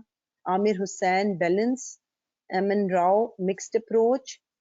Faiz Ali Khan, communism. अच्छा, आप लोग बीच में थोड़े जितने लिख सकते हैं 1-2 minute में, क्विकली अगर वन लाइनर में जो लिख सके, अगर लिख दें कि जो कैपिटलिज्म को प्रमोट कर रहे हैं, why would they opt for capitalism, और जो कम्युनिज्म चाह रहे हैं वो कम्युनिज्म क्यों चाहेंगे. तो अगर बहुत क्विकली आप ये लिख दें, ताकि मैं थोड़ा सा मैं देखना चाह रही हूँ कि क्या क्या बेसिकली आपकी क्या रीजंस हैं किसी भी एक सिस्टम को ऑप्ट करने के लिए, क्योंकि मोर और लेस मैंने जो देखा, I find it to be equally divided. Almost half of you are opting for capitalism and almost half of you are opting for communism, and there are some who are not opting for either of the two, या कुछ middle को opt कर रहे हैं. तो जो clear cut communism और capitalism चाह रहे हैं उनको मैं कहूंगी कि मिडिल का तो समझ में आता है कि जिनको दोनों में कोई ना कोई इश्यूज नजर आ रहे हैं और दोनों में कुछ स्ट्रेंथ्स नजर आ रही हैं, लेकिन those who are clear about opting for capitalism or those who are clear about, ji Abdul Rahman being the first one, नहीं, अली ने कहा कि capitalism, if you work hard then you will earn more, and Abdur Rahman because private property ownership more close to human nature. Taha, capitalism leads to competition and good quality. Samin Arshad, capitalism because means of production are owned by private persons. Saad Salman, modest approach, social security in addition to health competition. Hadia, I would educate the middle approach because there should be private ownership of property but also fair distribution. Ji Hadia, well done. Communism, distribute equal resources, state own it. Atiya Shafiq, there should be balance in society, poor won't get poorer and vice versa. Both are extreme, both needs changes. Adil, Bahuchu, exactly, both are extreme and both needs changes. I would definitely prefer for this option. Okay, well, because of its communist economy, USSR and the free economy success achieved by China as well. Social interaction needs to a welfare society. I prefer communism because it talks about equal. Okay. अच्छा, ये आपने लिखा कि Russia failed, तो Russia के failure को बहुत हम सिंप्लीफाई नहीं कर सकते और हम उसे कम्युनिज्म के फेलियर के साथ नहीं अटैच कर सकते. रीसेंट पास्ट में राइज ऑफ मार्क्सिज्म के ऊपर बहुत ज्यादा डिबेट्स हो रही हैं और उसकी रीजन ये है कि रशिया के फेलियर में there were many other reasons and even there was a flawed kind of communism which was being adopted. तो ये बहुत सिंप्लीफाई करना होगा. So I would ask you to be more cautious and not to simplify it in this way. China की जो आपने बात की, तो चाइना की भी, China has not been the follower of the capitalist system. China communism को बहुत हद तक फॉलो करता रहा, and you are absolutely right कि चाइना को ओपन करना पड़ा अपने मार्केट सिस्टम को, और चाइना को काफी हद तक अपनी उन कम्युनिस्ट वैल्यूज से हटना पड़ा।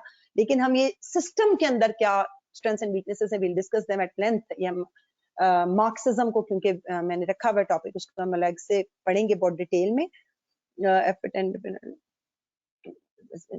जी, Mariam said, capitalism gives reward of effort of entrepreneurs and disadvantage is that money collection by specific group. Communism distribute equality, so all will but no extra effort will be done due to equal G. बिल्कुल आपने सही कहा कि इसमें कोई mid way इसलिए जरूरी है कि कैपिटलिज्म दो ensures your reward, but it increases the difference between haves and haves not. It makes a rich person more richer and poor more poorer. लेकिन आपका जो कम्युनिज्म है उसमें बहुत हद तक लाइकलीहुड होती है कि आप अपनी एफर्ट पुट करनी छोड़ देते हो। तो इसलिए भी ऑब्वियसली कुछ ऐसे मैकेनिज्म्स की मिड वे अप्रोच की जरूरत है। Still obviously you can have your own opinions and you need to have obviously strong arguments to explain and justify your reasons if ever you come across such kind of a question. Ji, Azharuddin, communism is the last stage of world, so through communism we can make stateless world and all budget would be invested on human resources. Ji, और जो कि थोड़ा सा जिसकी likelihood in the near future वो हमें नजर नहीं आ रही. Production owned by private person and it is based on market system, capitalism. Ji, everyone has an opportunity. Saad, कह रहे हैं become more free in the world and you could acquire anything but your own ability. Capitalism because it's more inclined towards a realistic approach. जी, ज़ियाउर रहमान, हाँ जी, realistic approach भी, और ये तो खैर liberal approach भी कैपिटलिज्म को बहुत प्रमोट करता है।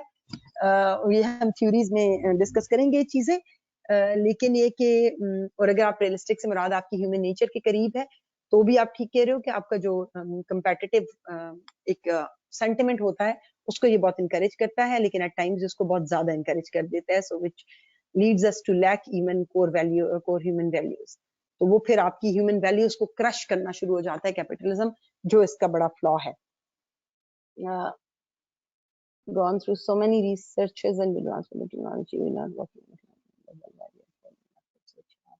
centuries old. जी, इसमें आदिल एक बड़ी दिलचस्प वजह ये है, आज मैं इस डिबेट में बहुत लंबा नहीं जा सकती, आगे हम इस पर बात करेंगे बाकायदा, लेकिन एक बड़ी वजह ये है कि आपका जो कैपिटल है ये बहुत सेंचुरी से इन चीजों पे स्ट्रगल होती आ रही है, लेकिन जो आपकी सक्सेस ऑफ कैपिटलिज्म थी वो 1990 पे में आके उस पर स्टैंप लगी है, और उसके बाद से जिस तरीके से कैपिटलिज्म ने खुद को स्प्रेड किया है, even in the way in its discourses, even in enhancing the idea of consumerism, even in catching the obviously all the markets, and even in making human beings so used to the luxuries of life कि आपको उसके बगैर सोचना और alternative सोचना बहुत मुश्किल लगने लग गया।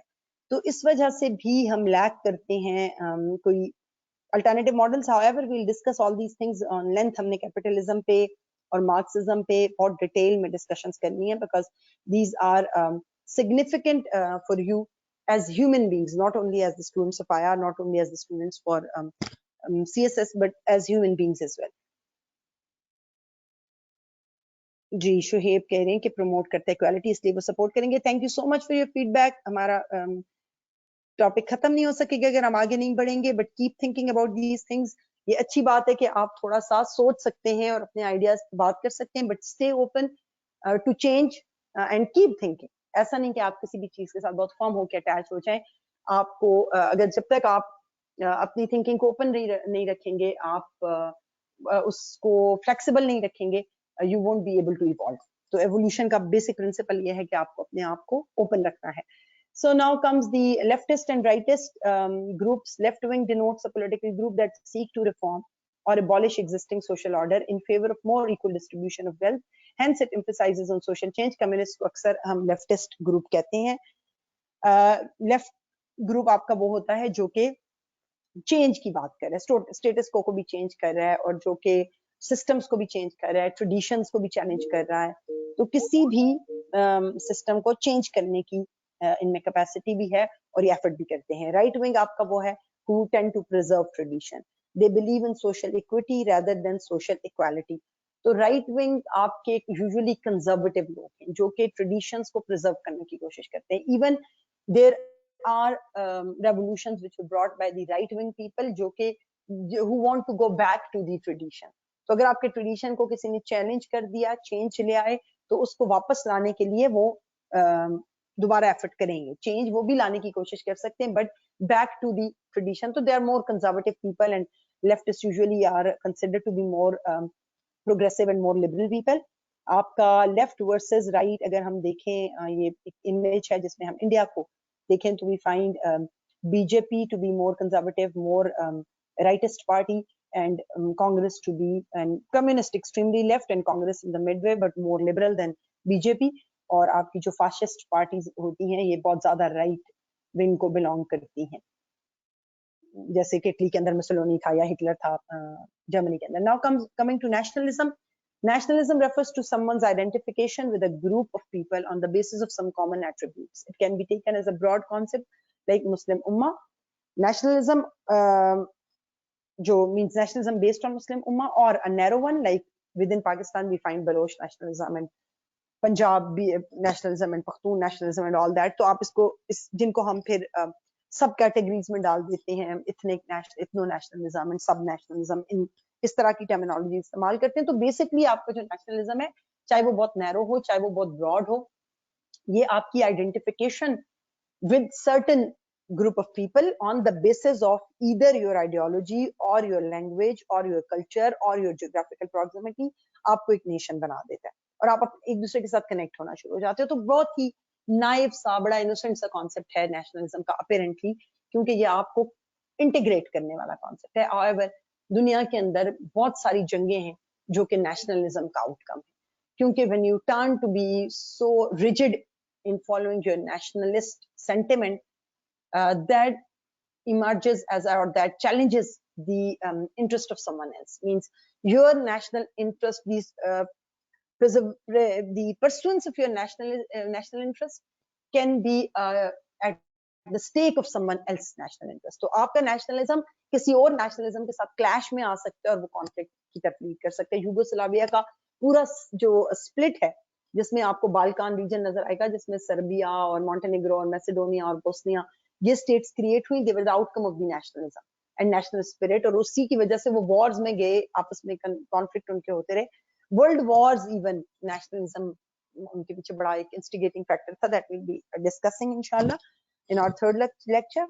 लेकिन आपका नेशनलिज्म जो अपेरेंटली एक नाइव कॉन्सेप्ट है, एक इनोसेंट कॉन्सेप्ट है, उसके अंदर पूरी कैपेबिलिटी है to lead you to get into wars. क्योंकि जब आप बहुत ज्यादा नेशनलिस्ट होकर सोचना शुरू कर देते हो तो फिर आपके लिए लार्जर बेनिफिट काउंट नहीं कर रहा. you for you think that counts as the benefit of your nation, be it means being part of a sub nation or larger nation. Ideology क्या है? common set of beliefs that can lead a group of people to act in particular manner, like Islamic ideology that led to the creation of Pakistan. Means this is of course debatable कि किस हद तक, लेकिन जो ultimately unifying एक feature बना, that was the Islamic ideology.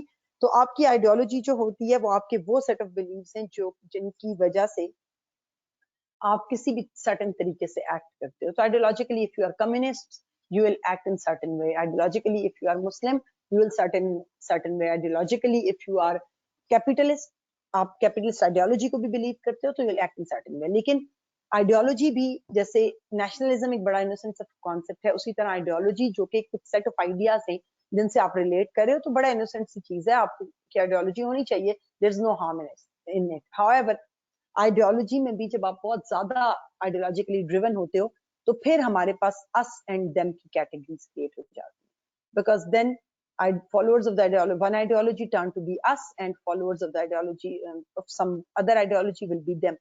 The whole confrontation between communism and capitalism throughout Cold War period was actually on the basis of this ideological rift. तो us versus them.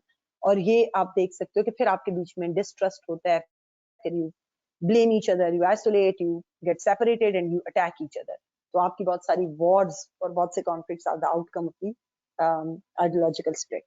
Now comes power. Power means ability to influence others, and ये ज़हन में रखें, power और strength दो अलग चीजें हैं. You can be strong but can't always be powerful. जैसे शुरू में मैंने कहा कि empirically जो बहुत strong states हैं like Denmark, like all the Scandinavian countries, they are not powerful countries because they lack the ability to influence others. However, if you have the strength to influence other, you are the powerful state. And your और आपकी जो international politics है, खासतौर पे जो real politics है, उसमें power की सारी struggle रही है जिसने states को wars की तरफ भी लेके गई. लेकिन वो power की struggle क्यों होती है? Basically to have security. So the security is the basic parameter. Security क्या है? Absence of threat to life, values and sovereignty. International politics में the absence of threat to your sovereignty and of course to the life of your people and to the values that you follow. कोई आप पे impose ना कर सके. Ideal state है ये, लेकिन वो जो means absolute absence is not possible. So minimization of threat will be more appropriate.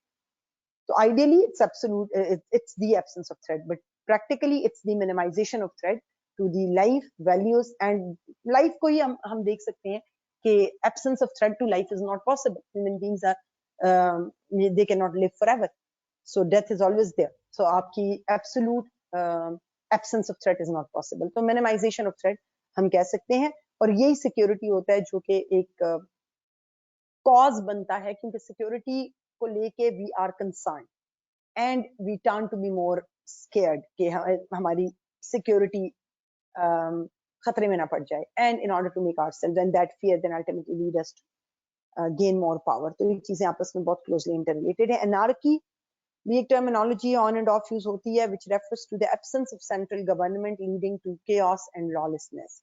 तो central government नहीं है तो आप कहोगे कि anarchy है. अगर central government fail हो गई है तो अक्सर जगहों में कहा जाता है कि there is anarchy is prevailing in this region because central government has failed to maintain law and order. Anarchy internationally ये कहा जाता है कि क्योंकि आपके international system में central government exist नहीं करती, despite the fact that there are certain international organizations and institutions. However, no central government is there to dictate or to ensure law and order in the world. तो दुनिया का जो realist कहते हैं कि दुनिया the world is being characterized, international communities, society is being characterized by this lawlessness, by the anarchy. आपने बेशक international law बनाया, but that is not a compelling force. So anarchists जो हैं, they believe in the fact that no gods and no masters. Then जो एक कुछ तीन terminologies हैं, hard power, soft power and smart power. Hard power traditional term है, हमेशा से रही. आपकी power to use Korean means the power to influence someone else, और कौन सी power? Traditional use of power means Korean force. आप forcefully किसी को compel करते हो to follow you, और forcefully compel करने से मुराद सिर्फ use of military power नहीं है. Hard power में आपकी military power तो आती है, लेकिन hard power में आपकी economic sanctions जो आप किसी पे impose करते हो, that also becomes the part of the hard power. So जब भी आप coerce करने की कोशिश करते हो, coerce करना क्या होता है? किसी को force करना, जबरदस्ती किसी पे impose करना अपनी पे, तो आप वो कोरियन जो होती है, that is actually hard power. Soft power आपकी कौन सी है? To means your ability to influence other without this Korean. आप forcefully नहीं कर रहे, but आप मुख्तलिफ methods से कर रहे हो. For example, if you make someone economically interdependent, means you are engaged with them economically, and then the other person is not in a position to say no to you. या culturally, सबसे ज़्यादा ये कि आप culturally उनको influence कर रहे हो, आप अपने ideas को spread कर रहे हो. और soft power आपका जब से information technology का revolution आया है, soft power की value बहुत ज़्यादा enhance हो गई है. Soft power की term जोसेफ नाय जो American scholar हैं, उन्होंने use की. soft power के नाम से article लिखा, फिर बाद में उन्होंने ही smart power का idea introduce कराया, which means use of coercive and non-coercive way to influence others. जब smart power हम कहते हैं कि the merger of hard and soft power. जब on one hand you use coercive way, on the other hand you use soft way. जैसे Americans जब war करते हैं, when they waged war in Afghanistan, they obviously relied on hard power.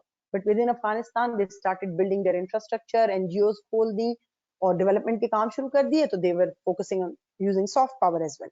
So smart power diplomacy होती है ये, जिसमें आप hard और सॉफ्ट, जैसे अमेरिकन के बारे में खास तौर पे कहा जाता है कि on one hand there planes drop bombs, on the other hand they drop the food packets.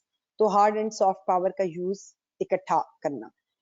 So with this we come to an end. Our today's lecture has finished. थोड़ा सा ज़्यादा हो गया, मेरा ख्याल ये था कि 1 hour and 15 minutes तक कन्फाइन हम रखेंगे और उसके बाद में आपके क्वेश्चन आंसर्स करूंगी. अब हम ऑलरेडी टाइम पूरा हो गया, बट क्विकली अगर कोई ऐसी चीज़ हो जो आपको ना समझ आई हो.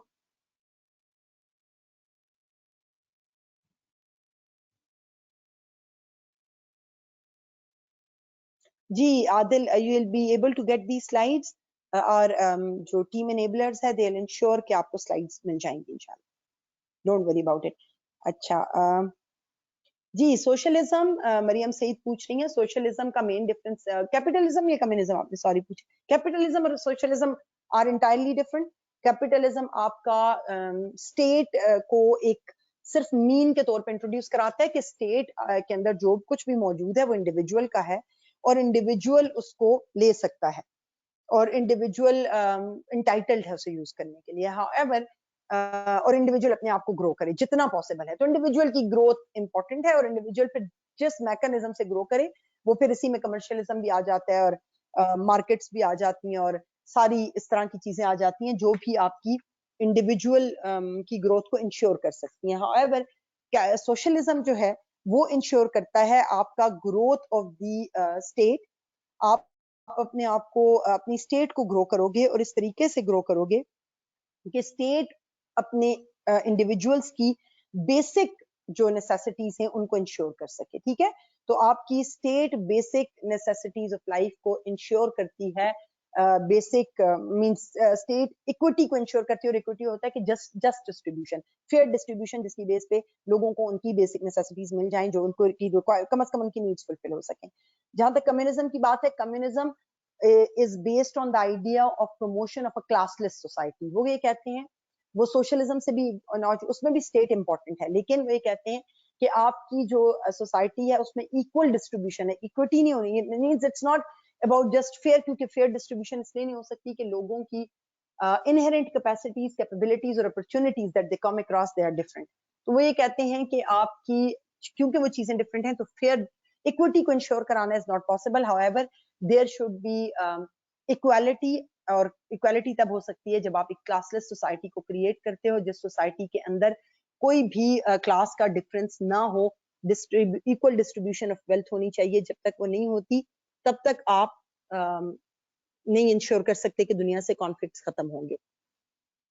अच्छा, जो आपकी मर्केंटलिज्म का की अप्रोच किसी ने पूछा है, मर्केंटलिस्ट जो होते हैं उनको ये लगता है कि आपकी जो इकोनॉमिक एक्टिविटीज हैं, बेसिकली आपका हर चीज का फोकस जो है वो इकोनॉमी के ऊपर होना चाहिए. जो आपके पॉलिटिकल एलीट है, ये पहले जमाने में जो मॉडर्न स्टेट जब आपकी इवॉल्व हुई थी तो पॉलिटिकल एलीट आपकी बहुत इंपॉर्टेंट थी और पॉलिटिक्स और पॉलिटिकल एलीट वाज एवरीथिंग. जो आपके मर्केंटलिस्ट आए, इन्होंने ये कहा कि जो इकोनॉमिक एक्टिविटी है ये बहुत ही इंपॉर्टेंट एलिमेंट है और आपकी जो स्टेट को ग्रो करना है, जो आपकी स्टेट का गोल है ग्रोथ का, उसमें आपकी इकोनॉमिक एक्टिविटीज के ऊपर बहुत फोकस होना चाहिए. ठीक है, और आपकी जो स्टेट है मींस जितने भी इकोनॉमिक एलिमेंट्स हैं they should be then subordinated to state, क्योंकि अल्टीमेट गोल आपका स्टेट को ग्रो करना है.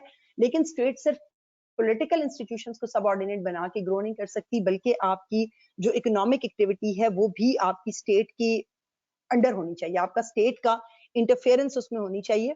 आपकी स्टेट को क्योंकि वो कहते हैं कि आपका जो स्टेट है उसकी ग्रोथ सिर्फ पॉलिटिकल इंस्टीट्यूशंस की स्ट्रेंथ पे डिपेंड नहीं करती बल्कि इकोनॉमी के ऊपर भी डिपेंड करती है. और क्योंकि इकोनॉमी पे स्टेट की ग्रोथ डिपेंड करती है तो फिर state should have this right to means this economic activity actually should be subordinated to the building of a strong state. ठीक है, ये आपका बहुत बेसिक एक आर्ग्यूमेंट है, क्योंकि इनको लगता है कि आपकी इकोनॉमी भी जिस तरह पुराने जमाने में ट्रेडिशनली पॉलिटिकल पावर डिफाइन होती थी on the basis of the military power and military strength, आपकी आज की पॉलिटिकल पावर आपकी इकोनॉमी के ऊपर उतनी ही डिपेंड करती है और आपकी इकोनॉमी भी एक बहुत स्ट्रॉन्ग टूल है ऑफ द पॉलिटिकल पावर. सो और बेसिकली इंटरनेशनली जो मर्केंटलिस्ट है वो ये कहते हैं कि आपका जो इकोनॉमी है, इंटरनेशनल इकोनॉमी है, वो उसमें ये सोचना कि बहुत ज्यादा कोऑपरेशन होगी फॉर द म्यूचुअल गेन, वो बहुत ज्यादा पॉसिबल नहीं है, क्योंकि जो डिफरेंट एक्टर्स हैं they have opposing national interest. So they think that international economy actually is the arena of conflict in spite of considering it to be the arena of cooperation. क्योंकि आप तो इसलिए भी आपको एक strong hand की जरूरत है. Ultimately आपका एक zero sum game है. आपका gain of one will be the loss of the other और एक conflict चलता रहेगा. अच्छा, पाकिस्तान में जी leftist party Pakistan Peoples Party has always claimed to be the leftist party और rightist parties में PMLN rightist थी और जो PTI का way to behave था that was like the leftist, however means they are conservative in many ways and so they've turned to be actually the far right.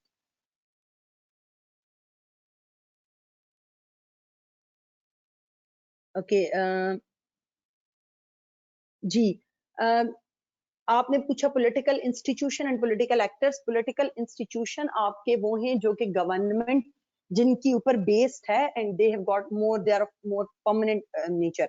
However political actors आपके वो हैं जो कि पॉलिटिकली मींस आप political actors को भी दो कैटेगरीज में डिवाइड कर सकते हो. ठीक है, एक आपके जो इंस्टीट्यूशंस के रिप्रेजेंटेटिव हैं उसको, लेकिन उससे अगर आप पॉलिटिकल एक्टर कहोगे नॉर्मली अपनी राइटिंग में तो वो फिर थोड़ा सा कंफ्यूजन क्रिएट कर देगा क्योंकि नॉर्मल असम्पशन में political actors refer to the people of different political parties involved in different political activities. तो उस तरह से फिर डिप्लोमेट्स को आप उस कैटेगरी में नहीं डालोगे. They are the government representatives. Observer state से मुराद वो स्टेट्स होती हैं जो कि जैसे यूएनओ के अंदर जो कि स्टेट का, जैसे पैलेस्टाइन है, बिल्कुल पैलेस्टाइन को 2012 में ऑब्जर्वर स्टेट का स्टेटस मिला. तो they are not regarded as the state. However उनको ये कहा गया कि आप मीटिंग्स अटेंड कर सकते हैं और उनके मीटिंग अटेंड करने का उनको फायदा ये है, means they are not the equal members. जो स्टेट है that has got means the voting rights. जो ऑब्जर्वर है उसका वोटिंग राइट नहीं है, वो मेंबर नहीं है ऑफ द यूनाइटेड नेशंस और equal member as rest of the states in the General Assembly. लेकिन उनके पास being observer they have this right कि वो अपनी डिबेट्स सुन सकते हैं और अपनी डिबेट्स वहां अपनी जो पॉइंट ऑफ व्यू है वो सुनवा सकते हैं. तो उससे वो अपने लिए इतनी फेवरेबिलिटी क्रिएट करवा सकते हैं कि अल्टीमेटली वो उनको स्टेट का स्टेटस मिल जाए. Okay, give rise to us. जी बिल्कुल, ज़ाउर Rahman, nationalism can rise to us versus them, exactly, and superiority battle, बिल्कुल जो superiority है. मैंने आपको पहले बताया कि जैसे पाकिस्तान है, स्टेट्स के अंदर रिपब्लिक और डेमोक्रेसी यूजुअली दे कोएग्जिस्ट. सिर्फ इनमें फर्क ये है कि कुछ मुल्क हैं जो स्ट्रॉन्ग रिपब्लिक्स हैं और कुछ मुल्क हैं जो स्ट्रॉन्ग डेमोक्रेसीज हैं. ठीक है, दे डू कोएग्जिस्ट. कॉन्स्टिट्यूशन भी आपका होता है और आप डेमोक्रेसी भी हो, लेकिन जो स्ट्रॉन्ग रिपब्लिक्स हैं वहां पे अल्टीमेटली इंडिविजुअल आप लोग बाहर सड़कों पे निकल के आ जाए और वो ये कहें कि भाई पाकिस्तान के अंदर, और वो ये कहें कि भाई आप अल्कोहल की कंजम्पशन को लीगलाइज करो, तो आपका कॉन्स्टिट्यूशन क्योंकि अलाउ नहीं करता, तो जब तक कॉन्स्टिट्यूशन के अंदर चेंज नहीं आती है तब तक दे कांट अलाउ इट. और चेंज बहुत बड़ी obviously, unless and until it holds this title of Islamic Republic of Pakistan, it can not do it. जी, जुरिडिकल स्टेटहुड वो स्टेटहुड है जिसके मुताबिक मींस जुरिडिकली दुनिया की सारी स्टेट्स जो यूएन जनरल असेंबली की मेंबर्स हैं वो सब इक्वल हैं इन अ वे कि उनके की डिफाइंड बाउंड्रीज हैं, उनके लोग हैं जो कि उन टेरिटरीज में रह रहे हैं और उनकी गवर्नमेंट्स हैं वो सॉवरेन डिक्लेयर हुई है, सॉवरेन इन अ वे कि उनको इंडिपेंडेंट स्टेट के तौर पे ट्रीट किया जा रहा है at the forum of UN General Assembly. They have got equal voting right. So be it Maldives और United States of America, be it Congo और UK, they all hold equal position in the eyes of United Nations when they are at the UN General Assembly. लेकिन आपकी जो empirical statehood होता है वो difference create करता है. वो ये बताता है कि Pakistan is not equal to United States of America because America is empirically much stronger than Pakistan in terms of the institutions that they have, in terms of the economic welfare that they ensure to their people, in terms of the unity that they. America तो खुद भी अब national unity कुछ अरसे से उनकी fragile होगी, but if we take the example of the Scandinavian countries, so they are better examples of empirically strongest countries. Ji Azruddin, I hope it's clear to you. Can we say that the republic is rigid? Ji, in a sense के constitution के followers हैं, तो फिर आप बहुत आसानी से ज़ाहिर है जब तक constitution change नहीं होता वो नहीं कर सकते. जी फायज अली खान अजरुद्दीन ने भी यही पूछा था, explained it already. I hope आपने भी सुन लिया होगा. Yes, independence और yes, as independence. जी, colonialism आपका ब्रिटिश इंडिया के इंडिपेंडेंस से तो नहीं और ना यूएसएसआर की डिसइंटीग्रेशन से. यूएसएसआर की जो USSR की जो creation थी, that was not actually that did not fit in the model of traditional colonialism. However, after late 60s, 69, 70 में जब अफ्रीका decolonize हुआ, तो तब आपकी colonization खत्म हुई. ठीक है? Okay, so I hope it's clear to all of you. Thank you so much for being so patient despite fasting. और आप बस खैरियत से रहें इंशाल्लाह. Tonight by 10 inshallah we'll be having our session of current affairs, or hope to see you all there as well. And may Allah bless you all and keep all of us in your prayers, and stay safe, stay protected from coronavirus, and of course from everything that can harm any of us all. Wish you all the best. Have a blessed Ramzan and try to get maximum benefit of this month. Thank you so much. जी, ज़ावर रहमान ने कहा कि तरावी आप exactly time अगर बता सके, क्योंकि वो अलग अलग जगहों पे अलग टाइम हो रहा है फॉलो. हमारा ख्याल ये था कि यहाँ पे 10 बजे तक शायद हो जाती है, तो इसलिए हमने 10 to 11 रखा था. फ्रॉम 11 अवर्स थोड़ा सा डिफिकल्ट इसलिए होगा कि वो फिर मुझे खुद भी क्योंकि तरावी पढ़नी होगी, तो अगर हम एटलीस्ट खत्म हो जाती है 10, जी हम 10:15 पे स्टार्ट कर सकते हैं अगर 10 बजे तक खत्म हो जाती है जी यूजुअली. नहीं, हमने 9:30 से ऑलरेडी चेंज कर दिया है. We have made it 10 to 11, और अगर फिर भी आप लोगों को कोई मसला हो तो we can take it to 10:15. तो हम 10:15 to 11:15 भी कर सकते हैं. ठीक है, चले जी 10 o'clock पे खत्म हो जाती है. 10:15 तक you will be comfortably there इंशाल्लाह. तो so stay safe and we'll begin. आपको चाहे मैसेज 10 का मिल भी चुका हो, अब आप लोग जितने हो मैं कह दूंगी कि दोबारा आपको कम्युनिकेट भी कर दें, तो we'll start it by 10:15 इंशाल्लाह. जी साद सलमान 10:15 से 11:15 पे हमारी करंट अफेयर्स की होगी class about rise of populism इंशाल्लाह. Okay, thank you so much all of you. Stay blessed. Allah Hafiz.